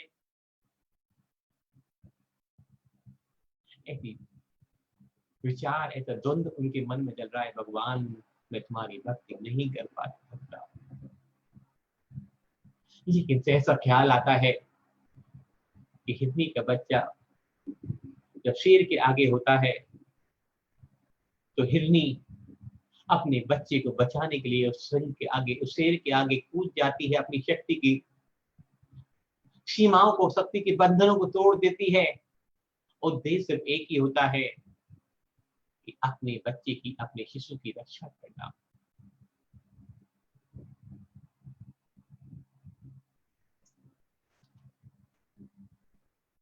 हिंदी में इसमें बहुत सुंदर काव्य लिखा, शक्तिहीन हो करके तुम्हारी हुआ भक्ति करने तैयार, मंद बुद्धि तुति तेरी करने छोड़ दिए सब पूर्व विचार। पुत्र शनि वशात मिर्गी जब आ जाती सिंहराज के पास, शक्ति विचार छोड़ मोह बत नहीं आती आती सच बात। कि परमात्मा मैं जानता हूं कि नहीं है शक्ति सामर्थ्य, तो आज शिकायत करने का मौका नहीं है, शिकायत करने का अवसर नहीं है। आज ये भी नहीं कहा उन्होंने तो कि भगवान मेरे कौन से पाप कर्म की सजा दी, भगवान मुझे कौन से मैंने दुख दिए, अपराध किए जिनकी मुझे तो सजा दे रहा है। क्योंकि अभी बचपन चल रहा है इसलिए ये बातें हो रही है। जितनी जब आगे इस आने की यात्रा में युवा अवस्था आ जाएगी तब आप में भी ये बातें नहीं करेंगे, क्योंकि अभी बचपन चल रहा है इसलिए कुछ भी कहने की छूट है हमें।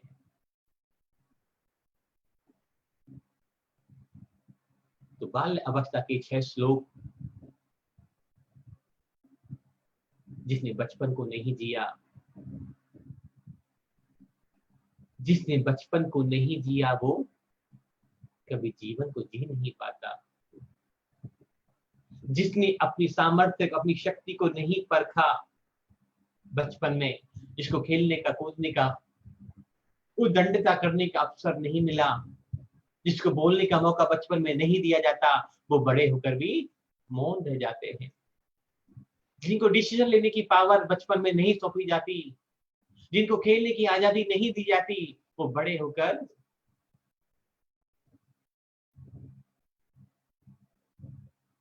चोर और आतंकवादी बन जाते हैं, जिनको दबाया जाता है। लेकिन यहाँ तो मानतुंग आज भी भक्ति के बस प्रफुल्लित हो रहे हैं, नाच रहे हैं, गा रहे हैं, एक तरह से उत्सव मना रहे हैं कि आज प्रभु ऐसा अवसर कि मैं तुम्हारी भक्ति भी नहीं कर पा रहा। और दुख तभी मिट सकता है मानुभाव जब हम शिकायतें करना छोड़ दें। इस श्लोक से अगर कोई सीख मिलती है, कोई समझ में आती है बात, इस श्लोक की महिमा का वर्णन समझने के लिए और पूरे भक्तामर के लिए जानने के लिए सिर्फ एक ही बात सबसे आवश्यक है कि हमें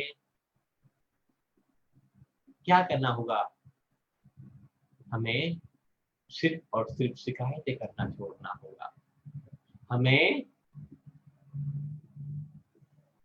दूसरों से अपेक्षाएं छोड़नी होंगी। हमें अपने आप को छोटा बनाना होगा।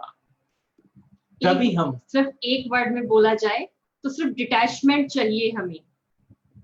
यदि हम डिटैचमेंट हमने ले लिया, डिटैचमेंट मीन्स ये नहीं कि आप घर में नहीं रहेंगे, आप कुछ काम नहीं करेंगे। डिटैचमेंट मीन्स उन थॉट्स के साथ डिटैचमेंट कि जो मेरे दिमाग को, मेरे शरीर को, मेरे दिल को, मेरे मनस को खराब करें, उन सब चीजों से मैं डिटैच होती हूँ। मैं जैसी हूँ बहुत अच्छी हूँ, मैं किसी के लिए कुछ कर सकती हूँ, that is well and good. लेकिन यदि कोई कुछ खराब भी कर रहा है मेरे प्रति तो मैं उसके प्रति अनअवेयर हो जाऊं, मुझे उससे कोई भी फर्क नहीं पड़े। डिटैचमेंट मीन्स सिर्फ ये है कि अब आपने देखा कि राजा ने मानतुंग महाराज के ऊपर कितना कष्ट किया, उनको 48 तालों में बंद कर दिया, लेकिन उनके दिमाग में, उनके मन में या उनके पूरी बॉडी लैंग्वेज में कहीं भी ये नहीं आया कि राजा ने मेरे साथ गलत किया। उन्होंने सिर्फ मौन व्रत धारण कर लिया और अपनी भक्ति में लग गए, कोई इफ और बट नहीं किया। लेकिन हम सब क्या करते हैं, श्लोक भी पढ़ते हैं, सब कुछ करते हैं, लेकिन अपने मन में बहुत सारा द्वंद्व रखते हैं। तो द्वंद्व ना रखें। जैसे बहुत से लोगों का एक क्वेश्चन आता है कि यदि घर में पीरियड्स में कोई बैठा हुआ हो तो क्या हम भक्तांबर कर सकते हैं? यदि आपके मनस में ये बात आ गई तो नहीं कर सकते, लेकिन आप फ्री है इस थॉट से कि नहीं, मैं तो अपने प्रभु की भक्ति कर रही हूँ। चाहे कोई किसी भी अवस्था में है, वो उसकी अवस्था है, आप उससे दूर बैठ जाइए और अपने भगवान में रमन चित लगाइए। भगवान से जुड़ने के लिए कहीं कोई मनाही नहीं है। लेकिन यदि हमारा दिमाग कह रहा है कि ये उस अवस्था में है, मेरे परिवार का कोई सदस्य, तो मुझे नहीं करना चाहिए, तो आपको नहीं करना चाहिए। क्योंकि बहुत से क्वेश्चंस इसी तरह के आ रहे हैं कि यदि घर में कोई और पीरियड्स में है तो हमें पाठ करना चाहिए, हमें सुनना चाहिए, आपकी जूम की मीटिंग को नहीं सुनना चाहिए। यदि आपका मन प्रसन्न है और आपको लग रहा है कि ये तो मैं अच्छा ही कर्म कर रही हूँ 1 घंटे के लिए या 1.5 घंटे के लिए, तो कोई दिक्कत नहीं है। क्योंकि आज के टाइम में आप इस फोन को यूज करते होंगे सब लोग, तो चाहे पीरियड्स हो चाहे नहीं हो तो भी हम इसे यूज करते हैं, तो फोन के अंदर तो सब कुछ है। तो इसलिए हमें उन चिंताओं से, उन बातों से डिटैच होकर हम जो भी काम करें वो ज्यादा अच्छा है। वैसे तो ऐसे सवाल नहीं करने चाहिए, क्योंकि हम सभी की माताओं ने 10-12 साल के बाद सभी को शिक्षा दे दी जाती है। और ये आज की बात नहीं है, अधिकतर ऐसे सवाल महिलाएं करती हैं। शायद ये सवाल किसी से को भी नहीं करने चाहिए कि हम पीरियड्स में पाठ करें नहीं करें। आपके पीरियड्स चल रहे हैं तो आप नहीं करोगे, लेकिन घर में 16 जने रहते हैं तो कुछ ना कुछ तो लगा ही रहेगा। लेकिन आप अपने मंदिर में बैठकर, जहां भी आपने अपने भगवान का स्थान बना रखा है, वहां पर आप बैठकर अपने चित्त को शांति देने के लिए, अपने ईश्वर से रमन लगाने के लिए, मेडिटेशन करने के लिए आप बैठ सकते हैं। और अभी भी आप इन्हीं बातों में उलझे पड़े हैं। थोड़ा बुरी लगेगी मेरी बात, कभी कभी कड़वी गोली भी खानी पड़ती है बीमारी को ठीक करने के लिए। अगर अभी भी इन बातों में आप उलझे हुए हैं तो अभी तक आपने कुछ भी नहीं सीखा। टोटल वेस्ट ऑफ टाइम, मेरा नहीं, सिर्फ अपना किया। अगर आपके मन में अभी भी इन बातों के प्रति बात रह गई है, हमने शुरू पहले दिन से एक ही बात करेंगे, देश काल परिस्थिति के हिसाब से काम करना चाहिए। अभी जब इस काव्य में मोह की बस सारी बात आएगी, वो हिरनी अपने बच्चे का सामना नहीं कर, तो शेर का सामना नहीं कर सकती, लेकिन अपने बच्चे को बचाने के लिए वो कुछ भी कर जाती है। जो महिलाएं, माताएं, बहनें ये बातें पूछती हैं, मैं उनसे एक सवाल पूछता हूँ, अभी आपके हस्बैंड को, आपके बच्चे को कोई तकलीफ आ जाए तो क्या आप भगवान का नाम लोगे नहीं लोगे? क्या मुंह बंद कर लोगे कि नहीं मैं भगवान का नाम नहीं लूंगी क्योंकि मैं तो पीरियड से हूं? अभी कोई विकट संकट तुम्हारे घर के ऊपर आ जाए, आपत्ति आ जाए, तो क्या भगवान से प्रार्थना नहीं करोगे? तो विवेक को यूज करें। हमारी माताओं ने, सबकी माताओं ने संस्कार दिए, सब घरों में जितना मैंने जाना है अभी तक, पूरब से पश्चिम तक, उत्तर से दक्षिण तक, मैं चारों दिशाओं में घूमा हूं। और सिर्फ भारत की चारों दिशाओं की बात नहीं कर रहा, लगभग 20-25 कंट्री घूम लिया। सब में एक ही बात कही जाती है कि जब पीरियड्स होते हैं, जब शुद्धि की अवस्था होती है, तब धार्मिक ग्रंथों का पठन नहीं करना चाहिए, इनको छूना नहीं चाहिए। ये हर धर्म में, हिंदू धर्म हो, जैन धर्म हो, बौद्ध धर्म हो, हर धर्म में सिखाया जाता है। और हमारे धर्म में तो शुद्धि की अशुद्धि की बात इतनी की गई है। और फिर आज हम लगातार 2-2.5 महीने से भक्तामर पढ़ रहे हैं, सीख रहे हैं, समझ रहे हैं, और आज भी वही सवाल फिर कि अशुद्धि में क्या करें, बेटी को पीरियड्स आ गए तो क्या करें, मम्मी को आ गए तो क्या करें। अरे आप कुछ अच्छा कर रहे हो, कोई घुस थोड़ी रहे हो कि भक्तामर में घुस जाओगे इसमें, कि भक्तामर तुम्हारे अंदर घुस के निकल जाएगा, कि मेरे यहाँ से कोई भूत निकलेगा, कोई देवता निकलेगा और तुमको पकड़ लेगा। वो आपको विकल्प है ऐसा तो बंद कर दो, अपने लैपटॉप, अपने मोबाइल बंद कर दो। लेकिन जिन लोगों को बातें बुरी लग रही हैं, मैं आग्रह और रिक्वेस्ट करना चाहूंगा कि ऐसे सवाल प्लीज और प्लीज और प्लीज 3 बार कहूंगा इस बात को, कम से कम क्लास के बीच में ना करें, बाद में खुद करें, पर्सनली करें। ये कोई जूम पे ही सवाल करने की थोड़ी है। सॉरी। तो हिरनी के ऊपर एक कहानी और पढ़ रहा था, एक हिरनी को एक शिकारी शिकार कर रहा था। मुंह की बात जब आती है, देखो मैंने कहा कि अगर मुंह में आप फंस जाओ और आपके घर में समस्या हो जाए तो आप सब कुछ भूल जाओगे, आप भगवान की भक्ति करोगे। मैंने आपको एक दिन पहले भी बताई थी, आचार्य आर्य नंदी मुनि महाराज के बारे में मैंने बताई थी कहानी कि उन्होंने कहा कि मैंने जो उस रात जेल में भक्तावर पढ़ा, मैं पूरी जीवन 50 साल की मुनि मुद्रा में, मुनि अवस्था में भक्तावर नहीं पढ़ पाया।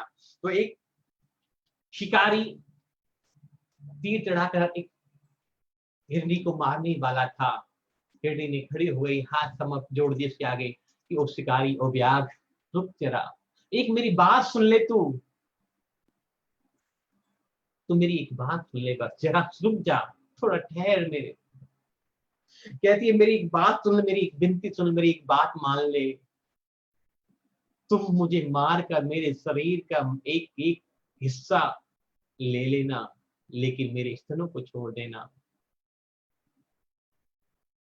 तुम मेरे शरीर का एक एक हिस्सा ले जाओ, मांस ले जाओ, मेरे शरीर का पूरा, लेकिन मेरे स्तनों को छोड़ देना, क्योंकि मेरे अभी 2 छोटे बच्चे हैं जिन्होंने अभी घास खाना प्रारंभ नहीं किया, और वो मेरी प्रतीक्षा कर रहे होंगे। मुझ पर दया मत कर, मेरे दोनों बच्चों पर रहम कर। मेरे दोनों बच्चों पर रहम कर। वो हिरनी उस शिकारी से कहती है। तो मुंह की वस्तु वो अपने प्राण संकट में डाल देती, कह देती है मुझे सारा काट काट के ले जा, लेकिन मेरे स्तनों को छोड़ दे जिससे मेरे बच्चे दूध पी पाए, जिससे मेरी वो राह देख रही है उनकी क्षुधा शांत हो जाए। मर रही है एक माँ, उसका जीवन संकट में है, लेकिन चिंता किसकी है? अपने बच्चों की, क्योंकि ये क्या है? ये मोह है। छोटी सी कहानी और कि प्रभु जब हम सब कुछ उसके ऊपर छोड़ देते हैं तो वो कैसे काम आता है। एक हिरनी जो गर्भवती थी और अपने सुखद प्रसव के लिए एक आरामदायक स्थान जंगल में ढूंढ रही थी।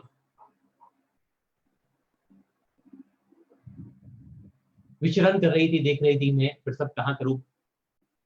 यकायक एकदम से उसको प्रसव पीड़ा प्रारंभ हो गई। उसे लगने लगा कि अब मुझे बच्चे को जन्म देना चाहिए, लेकिन जैसे ही वो सामने देखती है तो सामने एक शेर खड़ा होता है।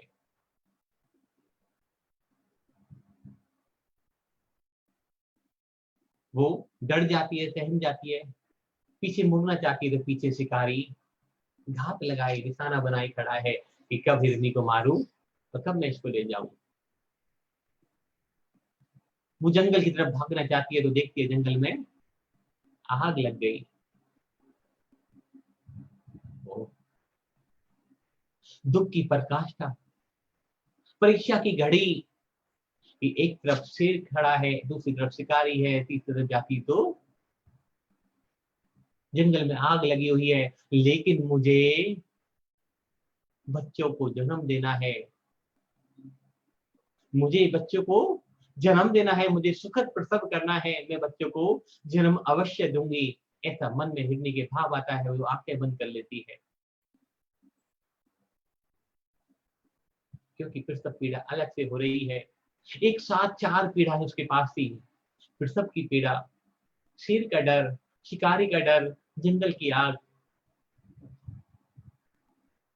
लेकिन आंखें बंद कर उस प्रसव पीड़ा को सहन किया और अपने परमात्मा का स्मरण कर अपने आप को अपने परमात्मा के भरोसे छोड़कर अपने बच्चों को प्रसव कराने में लग गई और बैठ गई। जो इस तरह के भाव रखकर अपने आप को परमात्मा के चरणों में छोड़ देता है तो पता है क्या होता है? क्या हुआ होगा? छोड़ दें अभी सस्पेंस इसको या पूरा करें?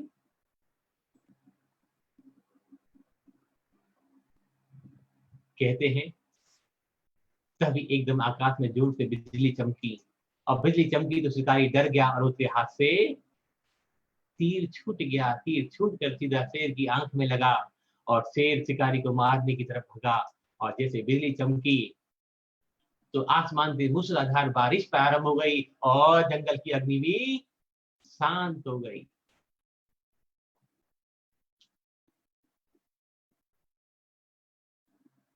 लेकिन कब हुई? जब उस हिरनी ने अपने आप को परमात्मा के भरोसे, परमात्मा के हाथों समर्पित कर दिया कि मुझे तो सिर्फ अपने काम पर, अपने उद्देश्य पर फोकस करना है। मेरा सबसे पहला कार्य ये है, मेरा सबसे पहला कर्तव्य ये है कि मेरे प्राण रहे नहीं रहे, मैं जिंदा रह पाऊं नहीं रह पाऊं, मैं आगे भाग पाऊं नहीं रह भाग पाऊं, लेकिन आज मेरा जो कर्तव्य है, आज मेरा जो काम है वो सिर्फ इतना काम है कि आज मुझे अपने बच्चों को जन्म देना है, सुखद प्रसव करना है, बच्चों को नहीं दुनिया में लाके छोड़ना है, फिर जो होगा देखी जाएगी। ऐसा समर्पण का भाव जब किसी के मन में आ जाता है, ऐसे समर्पण की बात, विचार, ख्याल जब प्रभु के चरणों में हम अपने आप को समर्पित करते हैं तो उस समय सारे कार्य हमारे सहज शीघ्र होते चले जाते हैं। तो ऐसे ही 5वीं काव्य में भगवान तुम स्वामी और हिरनी से अपनी तुलना करते हुए कह रहे हैं कि हिरनी की जब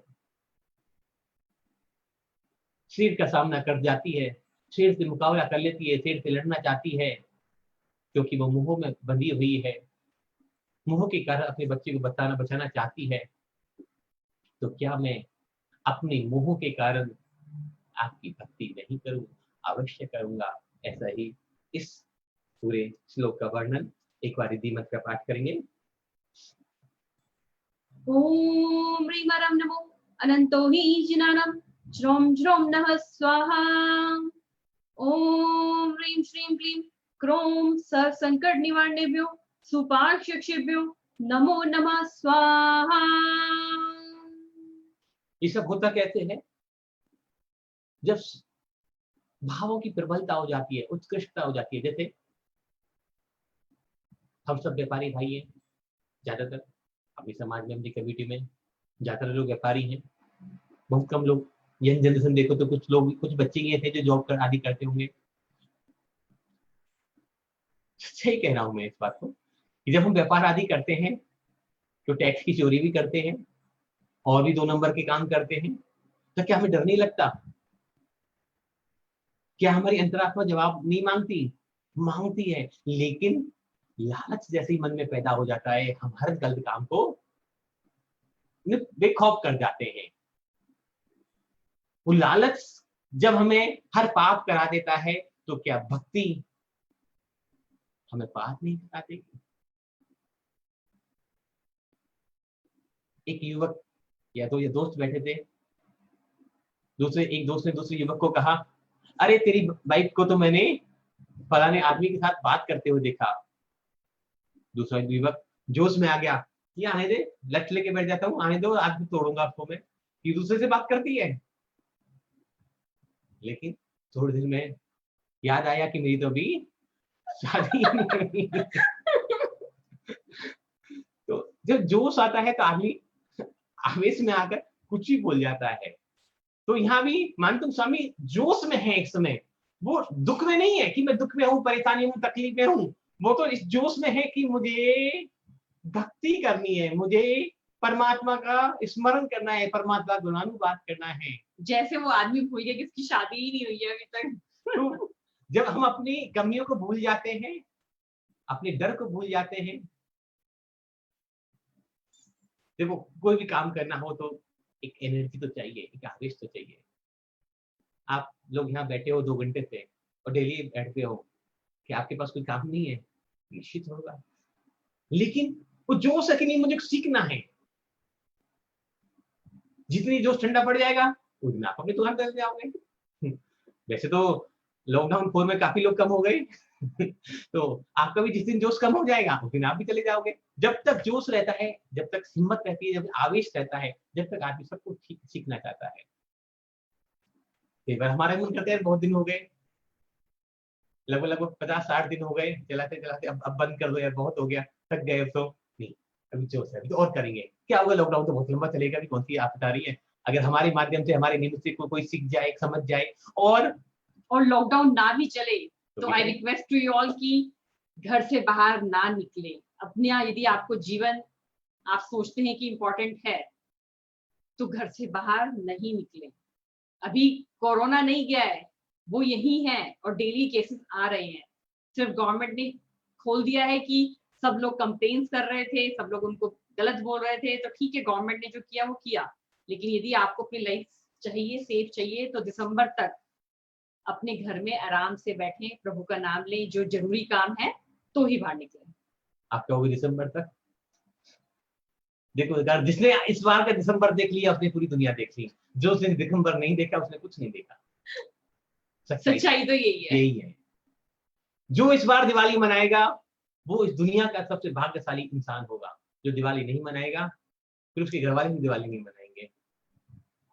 नतीजा और परिणाम सब आपके हाथ में है। करना क्या है वो भी आपके हाथ में है, कि कुछ पैसों के सिक्कों के लिए अपने आप को, अपने परिवार की जान को खतरे में, जरूर नहीं कि आप अगर बाहर जा रहे हैं तो आप ही मर के आएंगे, आपको कोरोना होगा, आप ही मरेंगे। घर में बुजुर्ग माँ बाप भी हो सकते हैं, घर में छोटे बच्चे भी हो सकते हैं। किसको पकड़ में जाए और किसकी इम्यूनिटी सिस्टम कम हो जाए कोई नहीं पता। अपने मरने से कोई भी नहीं डरता, लेकिन अपने परिवार की सोचें, क्योंकि परिवार से बढ़कर दुनिया में कोई संपत्ति नहीं है। जब एक हिरनी अपने बच्चे को बचाने के लिए अपनी जोखिम लगा देती है, तो हम क्या मरने के लिए, अपने बच्चों को मारने के लिए बाजार में जाएं? इतना आवश्यक हो गया व्यापार करना, इतना जरूरी होगा बाजार में घूमना, इतना जरूरी हो गया बाजार में खाना खाना। हमारे क्लाइंट है, अहमदाबाद में रहते हैं, जो सिखाते हैं उनके बारे में बताओ। नितिन क्या कहते हो?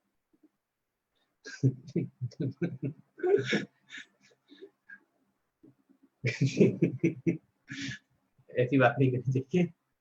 वो तो ये कहते हैं कि क्या हो गया, 135 करोड़ में से 20-50 लाख आदमी मर गए तो क्या फर्क पड़ जाएगा, मर जाने दो, मरने दो, तुम क्यों रोकते हो? नहीं, ठीक है, अगर देश में 10 लाख आदमी मरता है तो शायद मुझे कोई फर्क नहीं पड़ेगा, लेकिन अगर मेरे घर में किसी को छींक भी आती है तो मुझे बहुत फर्क पड़ जाएगा। वो बात मेरी नहीं है, आपके साथ भी है। आप सब भी हमारा परिवार है, सब एक परिवार है। और अगर हम आप आपको जानते नहीं है, जानते हैं नहीं जानते, आप तो हमें जानते ही ना, क्या फर्क पड़ता है, सुन तो रहे ही ना। और हमारी और आपकी वाइब्रेशन मैच कर रही होगी तभी तो आप हमसे बात कर रहे हैं, तभी तो हमारी सुन रहे हैं। हम अच्छा बोलते हैं, बेकार बोलते हैं, गलत बोलते हैं, कुछ बातें मजाक भी कर जाते हैं, कुछ आपको डांट भी देते हैं, तब भी आप हमारे साथ बैठे जुड़े रहते हैं, तो इसका मतलब तो हम एक परिवार का हिस्सा ही है। लेकिन मैं अपनी ज्योतिषीय गणना के हिसाब से मैं आपको बता रहा हूँ, वैसे मैं कभी चक्करों में नहीं पड़ता जल्दी से। आने वाला समय अभी इतना खतरनाक है, इतना खतरनाक, मैं डरा भी नहीं रहा किसी को, मैं सिर्फ सावधान कर रहा हूं कि हर गली में लाशों के निकलती हुई रेलें दिखाई देंगे। अभी कोरोना खत्म नहीं हुआ, अभी तो शुरू भी नहीं हुआ। जिसको हम जय मान रहे हैं ना, विजय मान रहे हैं। और मैं कभी बार निकल जाता हूँ बाहर की तरफ, घर के बाहर देख लेते हैं लोग मास्क भी नहीं पहन रहे, खुले घूम रहे हैं, आइसक्रीम खा रहे हैं, समोसे लेके जा रहे हैं, तुम खाना लेके जा रहे हैं, क्या हो रहा है? पागलपंती दिखा रहे हो इस जिद्दा के थोड़े स्वाद के पीछे, सबकी जान जोखिम में डाल रहे हो। असली जो कोरोना शुरू होगा, मैं चैलेंज के साथ कह रहा हूँ इस बात को, कि अभी तो अगस्त आने दो, तब पता चलेगा कि कोरोना और महामारी होती क्या चीज है। अभी तो आपने सिर्फ ट्रेलर देखा है, पिक्चर तो 200 भी बहुत काफी है। इसलिए ना ये क्लास खत्म होने वाली, ना भक्तामर का भी खत्म होने वाला। अभी ये क्लास बहुत लंबी चलेगी, लेकिन चलेगी तभी जब आप अपने घरों में सुरक्षित रह पाएंगे। कोई फर्क नहीं पड़ेगा 6 महीने बच्चों को स्कूल नहीं भेजा, कोई फर्क नहीं पड़ेगा 6 महीने आपने कमाया नहीं, कोई 2-4 साल पीछे नहीं जाएंगे, और पीछे जाएंगे तो क्या फर्क पड़ गया, फिर कमा लेंगे। वैसे भी तो व्यापार में इतने सारे नुकसान हो जाते हैं, पैसे लेके भाग जाता है, डूब जाते हैं, नुकसान लग जाते हैं, मंदी तेजी मंदी आ जाती है, शेयर बाजार में उतार चढ़ाव इतने आते रहते हैं। तो मान लेना 6 महीने हमने कोई शेयर बाजार में काम ही नहीं किया, 6 महीने हमारे जो कमाई के रिस्कों के लेके भाग गया, ये 6 महीने कोई तेजी मंदी आ गई, ऐसा मान कर अपने आपको समझा लेना। लेकिन घर से बाहर निकलने की भूल, अगर हमारा परिवार का हिस्सा हमको समझते हो आप, हम तो एक आग्रह कहेंगे, कुछ माता बहनों की तरह हैं, कुछ बड़े भाइयों की तरह हैं, कुछ छोटे बच्चे भी होंगे, सबसे एक ही आग्रह कि सब हमारा परिवार है। अगर भक्तामर कपूरों को सुनना है तो आपको घर में ही रहना होगा, मैं तो इतना ही कहना चाहूंगा। और घर से आप बाहर निकले तो पता नहीं आप 48 काव्य पूरे हो पाए या नहीं हो पाए। प्लीज कम से कम 15 सितंबर तक तो आपको बिल्कुल भूल जाना है कि आपको बाहर जाना है। 15 सितंबर के बाद आप कुछ भी करना, बहुत तरक्की करेंगे, बहुत ऊंचाइयों को छुएंगे आप सब लोग। लेकिन इस संकट के समय को घर में बैठकर सावधानी से रहकर, चैंटिंग करके भक्तांबर की, प्रिकॉशन लेकर अपने आप को, अपने परिवार को बचाएं। देखो पूरे 2.25 महीने लॉकडाउन रहा है मोटा मोटी। आज 2 महीने, आज कितनी तारीख है? 22। ठीक 22 मार्च को पहला जनता कर्फ्यू मोदी जी ने घोषित किया था। पूरे 2 महीने हो गए, 60 दिन हो गए। आज कितने केस थे? 330 या 300 पता नहीं कितने केस थे। 300 केस से आज 1,30,000 हो गए। बिल्कुल बंद रहने में, इतनी प्रिकॉशन रखने में। अब सोच सकते हो कि जब ये खुल गया तो अगले 2 महीने में क्या होगा। इसलिए मैं आपसे कह रहा हूं कि अभी तो खेल कोरोना का अगस्त में प्रारंभ होगा, कि जब हमें पता चलेगा कि महामारियां होती क्या है। जब आपने कभी सुना हो तो 1920 की स्पेनिश फ्लूंजा, 1720 का प्लेग, नहीं भी पढ़ा हो तो गूगल कर लीजिए। पढ़ना कि 1920 में कहते हैं कि भारत अकेले, भारत में जब भारत की जनसंख्या भी इतनी नहीं थी, 1920 में 1,80,00,000 लोग मारे गए थे भारत में।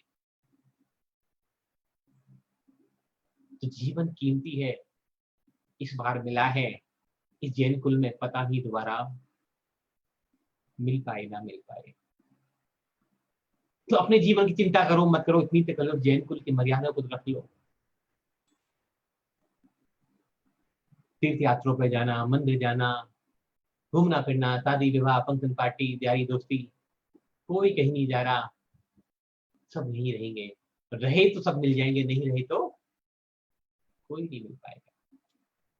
और आप सब में ठीक है, लोग कह रहे हैं कि डर मरने के डर ज्यादा है, नहीं है, 4% लोग मरे हैं, बाकी तो ठीक हो जाते हैं। तो आपने कोई अमर बूटी थोड़ी कहा कि आप 4% में आपका नाम नहीं आएगा, मेरा नाम नहीं आएगा। इसकी क्या गारंटी कि 4% या 5% केसों में हमारा नाम आएगा ही नहीं? कोई स्टाम्प थोड़ी है कि भाई 5% लोग मरेंगे, वो तो और कोई मरेंगे, और कोई का क्या भरोसा कि उसमें मेरा नाम नहीं आएगा। तो इसलिए सुरक्षित रहें, भक्ति करते रहें। बहुत अच्छा मौका मिला है ये आदिनाथ और ऐसी बाबा से भक्ति मिलने करें का। जैसे मानतुम स्वामी अपनी शक्ति ना होने पर, अपनी सामर्थ्य ना होने पर भी भगवान की भक्ति कर रहे हैं। मुझे पता है बहुत से लोग ऐसे भी होंगे जिनके पास पैसा नहीं होगा, समस्याएं होंगी, फाइनेंशियल प्रॉब्लम होंगी, लेकिन आज अगर किसी के आगे हाथ फैलाकर अपने परिवार की रक्षा कर ली तो ये कोई हाथ फैलाना नहीं है। आज कम खाकर, आज रूखी साग खाकर, आज बिना सब्जी की रोटी खाकर भी अपने बच्चे को, परिवार को जिंदा रख लिया, तो ये कोई बुरी बात नहीं है। ये तो मोह है, मोह के बस तो आदमी कुछ भी कर जाता है। तो हम तो आपको अपने परिवार को जिंदा रखने की बात करें। अगर आपने आज का श्लोक सीखा हो, समझा हो, एक शब्द भी इसके आपके दिमाग में आया हो, तो सिर्फ एक ही बात कहूंगा, इस मोह के बस अपने परिवार की सुरक्षा करें, रक्षा करें। यही अनुनय, यही विनय। आज इतना ही, कल मिलेंगे भक्तामृत 6 और 7 नंबर काव्य की तरफ। और फिर भी यदि किसी को बुरा लगा हो तो मिच्छामि दुक्कडम। किसी का सवाल हो तो देख लो कोई। और यदि किसी का कोई सवाल है या कुछ कोई शेयर करना चाहता है, कोई अनुभव शेयर करना चाहिए अपना, कोई अपना अनुभव शेयर करना चाहे तो भी बता सकते हैं। मंजू जी स्टॉप नहीं करिए, टेंशन मत लो आप। अभी तो चालू रहेगा जी। अभी तो बहुत लंबा चालू है, तभी हमने कहा कि अभी 48 श्लोक ही नहीं है, अभी बहुत कुछ बाकी है। अभी पिक्चर जैसे गगनों ने ट्रेलर दिखाया है, अभी हमने भी आपको ट्रेलर दिखाया, पिक्चर तो अभी देखनी बाकी है।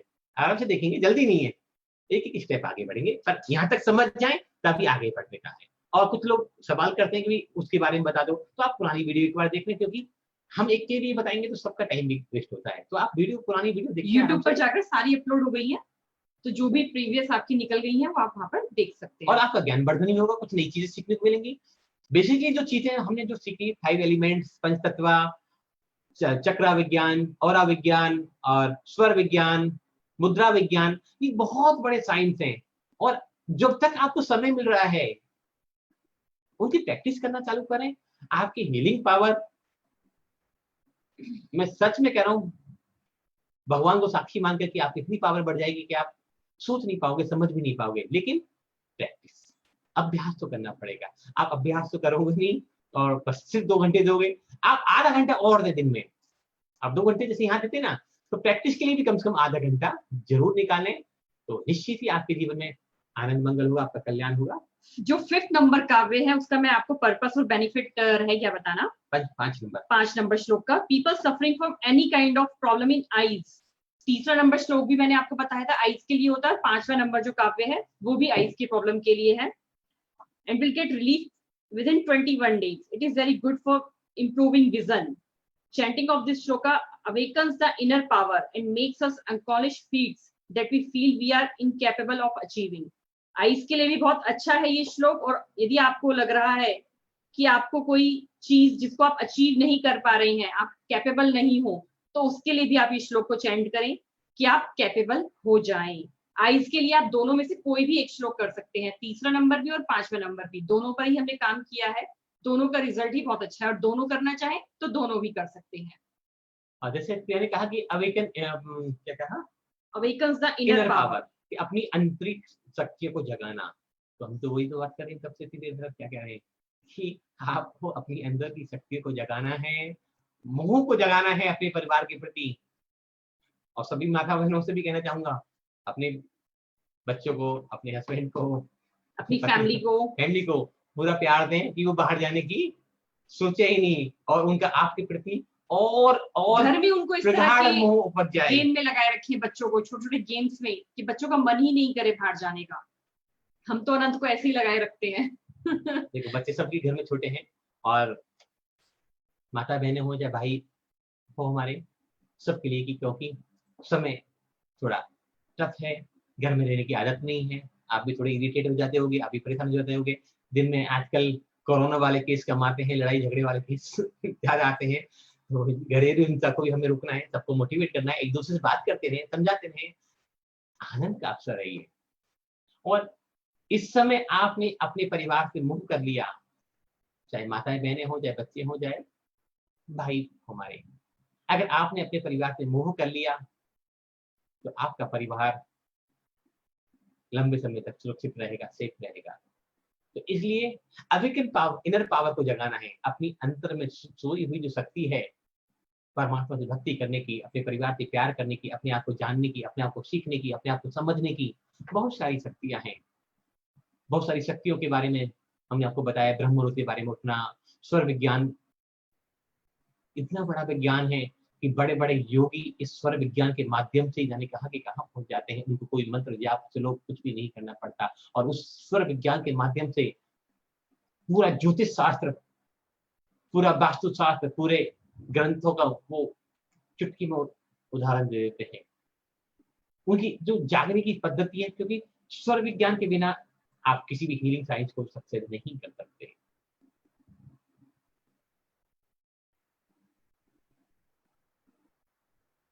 स्वर विज्ञान के बिना कोई भी हीलिंग साइंस सफल नहीं होती। अब जिनको पता ही नहीं है कि शायद वो शुरू ही 5वीं क्लास से करेंगे तो उसका तो कोई इलाज नहीं है, वो शुरू ही कॉलेज से पढ़ाई से करते हैं तो उसका कोई इलाज नहीं है। लेकिन जिन्होंने क ख ग और ABCD नहीं सीखी, वो कॉलेज की पढ़ाई भी सब किताब पढ़ना तो सीख लिया, क्योंकि माहौल और परिवेश में ऐसा वातावरण तैयार कर दिया जाता है कुछ लोगों के द्वारा। मैं किसी की निंदा या बुराई या चुगली नहीं करना चाह रहा, लेकिन अधूरा ज्ञान सिखाते हैं और लोगों को भ्रमित कर देते हैं। तो पूरा सीखें, और सीखने के बाद उसको आचरण में उतारें, अनुभव में उतारें, तभी आप सफल हो पाओगे। और यह अध्यात्म क्षेत्र इतना विस्तृत क्षेत्र है जिसका कोई अंत नहीं है। लेकिन आज भी हमें ABCD की रिक्वायरमेंट होती है, प्लस माइनस मल्टीप्लाई, तो जो बचपन में सिखाया जाता है वो जीवन भर काम आता है। उस समय चाहे हमें लगता है अरे बड़े हो जाएंगे तो हमको ABCD थोड़ी लिखेंगे या कॉपी में बैठकर, हम जब मास्टर बनेंगे, इंजीनियर बनेंगे, डॉक्टर बनेंगे, तब तो ABCD लिखेंगे। पर लेकिन अगर ABCD भी नहीं आई तो हमको क्या मास्टर डॉक्टर बन पाएंगे, क्या इंजीनियर बन पाएंगे? हमें वो ट्रायंगल बनाते थे, स्क्वायर बनाते थे, क्या करेंगे इनका? वो क्या थे, वो अल्फा बीटा थीटा क्या क्या सिखाया जाता है, पता नहीं क्या काम आएंगे, पढ़ाई में क्या करेंगे, बिजनेस में क्या करेंगे इनका। लेकिन क्या उनके बिना कभी काम हो पाया? संभव। तो जो बेसिक चीज है भक्ति मतलब बहुत आसान है, एक भावों से भक्ति है। लेकिन आपको पुरानी बातों को समझना होगा, चाहे स्वर विज्ञान हो चाहे मुद्रा विज्ञान हो, आपको बैठना ही नहीं आता। आप कुर्सी पे पड़े हो और नमो हरिद्वार नमो हरिद्वार पाठ कर रहे हो, पढ़ रहे हो, आप पैर फैला के बैठे हो, आपको मुद्राएं, आपका जब तक अलाइनमेंट नहीं होगा, क्या ड्राइवर ऐसे गाड़ी चला सकता है? अगर कोई कठिन मुद्रा में बैठा पड़ रहा है, उसका लेफ्ट पैर कहाँ होगा, राइट पैर कहाँ होगा, हाथ कहाँ, लेफ्ट हैंड कहाँ होगा, राइट। और जरा सा ड्राइवर अगर उथल पुथल हो जाए और इस मुद्रा में आ जाए तो क्या होगा? और आंखें और दिमाग और कान, सारे अंगों को काम में लेना पड़ता है, तब जाके गाड़ी चलती है। और नहीं तो लगता कितनी आसान है, जब आप सीख जाते तो बहुत आसान लगती है, नहीं तो मजाक की बात नहीं कर रहा है। मैं बहुत सारे लोगों को देखता हूँ जो गाड़ी चलाना सीखते हैं, ऐसे पकड़ के वैसे जैसे स्टीयरिंग को निकाल के ले जाएंगे, उठा के ले जाएंगे इसको। ये मेरी बात कर रहे हैं। तो या तो सीखो, तो ढंग से सीखो, उसको नहीं सीखना है, नहीं आता है आपको, तो आप पीछे की सीट का मजा लो, आराम करो। लेकिन अगर आपको हीलिंग सीखनी है, या तो मत सीखो, आप दूसरों पर डिपेंड रहो, कोई फर्क नहीं पड़ता। समझे मेरे कहने का मतलब ये है, आपको सिर्फ मजा लेना है तो दूसरों पे डिपेंड रहो कि दूसरे जो करेंगे हमारे लिए वो ठीक है। अगर आपको सीखनी है हीलिंग तो पहले की जो रूल्स रेगुलेशन है, जो मुद्रा विज्ञान, स्वर विज्ञान, पंच तत्व, जो हमारे चक्र हैं, जो हमारे आवा मंडल है, उन सभी के बारे में आपको पूरी जानकारी होनी बहुत बहुत आवश्यक है। आप पुरानी वीडियो को अवश्य देखें। आपका मंगल हो इसी मंगल प्रार्थना के साथ। कोरोना से बचने के लिए जी 35 नंबर श्लोक का पाठ करें रोहित जी, और रिजुल जी आप भी, सॉरी किसी और ने भी पूछा था जिन्होंने भी, तो कोरोना की कोई भी प्रॉब्लम हो, शिकायत लग रही हो, फीवर आ रहा हो, उससे पहले ही आपको थोड़ा डाउट भी हो रहा हो, तो भी आप 35 नंबर काव्य का पाठ करना शुरू कर दें, अपने घर में प्ले करें ज्यादा से ज्यादा, और सब लोगों को भी गाइड करें जो आपके आसपास रहते हैं, जिन आपके हो सकता है बालकनी में आप देखते हो जिनको, पास मत जाइए, दूर से ही सिर्फ उन्हें व्हाट्सअप कर दीजिए, उनके आपके पास उनका नंबर हो, चाहे वो नॉन जैन भी है। ये मत सोचिए कि सिर्फ जैन आदमी ही पढ़ सकता है 35वां काव्य। कोरोना ये देखकर तो होगा नहीं कि जैन है या नॉन जैन है, तो हर किसी को आप दीजिए कि वो अपने घर में 35वां नंबर जो काव्य है, जो रिद्धि है, जो मंत्र है, आप हमारे यूट्यूब पर जा सकते हैं, उस पर मैंने 27 बार श्लोक भी चैंट करा, 108 बार रिद्धि और 108 बार मंत्र भी। तो आप ये उनको क्लिप व्हाट्सअप कर सकते हैं कि उन्हें चैंटिंग करनी भी नहीं आती तो उसको डेली अपने घर में 2 बार 3 बार वो प्ले जरूर करें। दर्शिता जी कह रही हैं कि इनके बेटे का 3 दिन में 5वें काव्य से आधा नंबर कम हुआ था। वाओ, आप बोलना चाहेंगी दर्शिता जी? हैंड रेज कर दें अगर आप उनको सुनाना चाहें लोगों को तो। वेरी गुड दर्शिता जी, बहुत बढ़िया, आपने अनुभव लिया। Riju ji thank you, Ashu ji thank you. हाँ जी रोहित जी 35 नंबर काव्य करना है।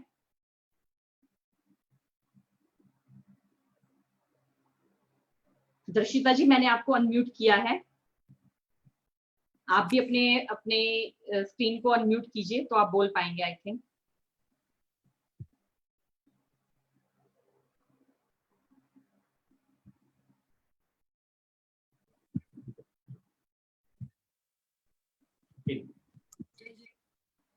आप बोलिए। अभी हमने इसमें लगा के से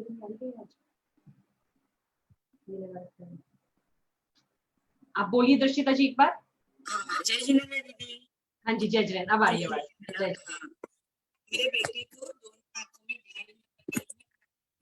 आवाज कट रही है आपकी। नेटवर्क प्रॉब्लम है शायद आपको। नेटवर्क इशू तो नहीं है वहां पर? सुनाई दिया? हाँ अब दिया है। हाँ। मेरे बेटे को 2 नंबर कोई बात नहीं, कल करते हैं, कल करेंगे जरूर आपके साथ, ठीक है। ये हमारी स्तुति करेंगे।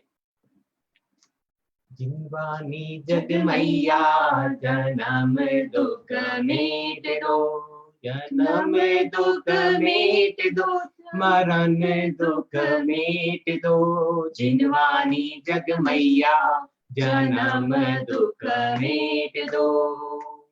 जावानी के ज्ञान ते सूझे लोकालो, सोवानी मस्तक नमो सदा देख मुडो। हे जिनवानी भारती तोय जपो दिन रैन, जो तेरी शरणा गयो सो पावे सुख चैन। गुलदास श्याम जिनवानी माता की जय हो जय हो जय मान हो, तुम मुनि महाराज की जय हो जय हो जय भक्ता मरमा हो, स्तोत्र की जय हो जय हो जय हो, आदिनाथ भगवान की जय हो, चौबीसों शंकर भगवान की जय हो। अच्छेमी पुच्चेमी वंदामी नमस्यामी दुख कौ खम कौ बोइलाओ सुगै गमनम समय मरणम जिंगुल संपत्ति हो मज्जम। नमोस्तु स्वामी, नमोस्तु स्वामी, नमोस्तु स्वामी। जय जिनेंद्र, कल मिलते हैं फिर।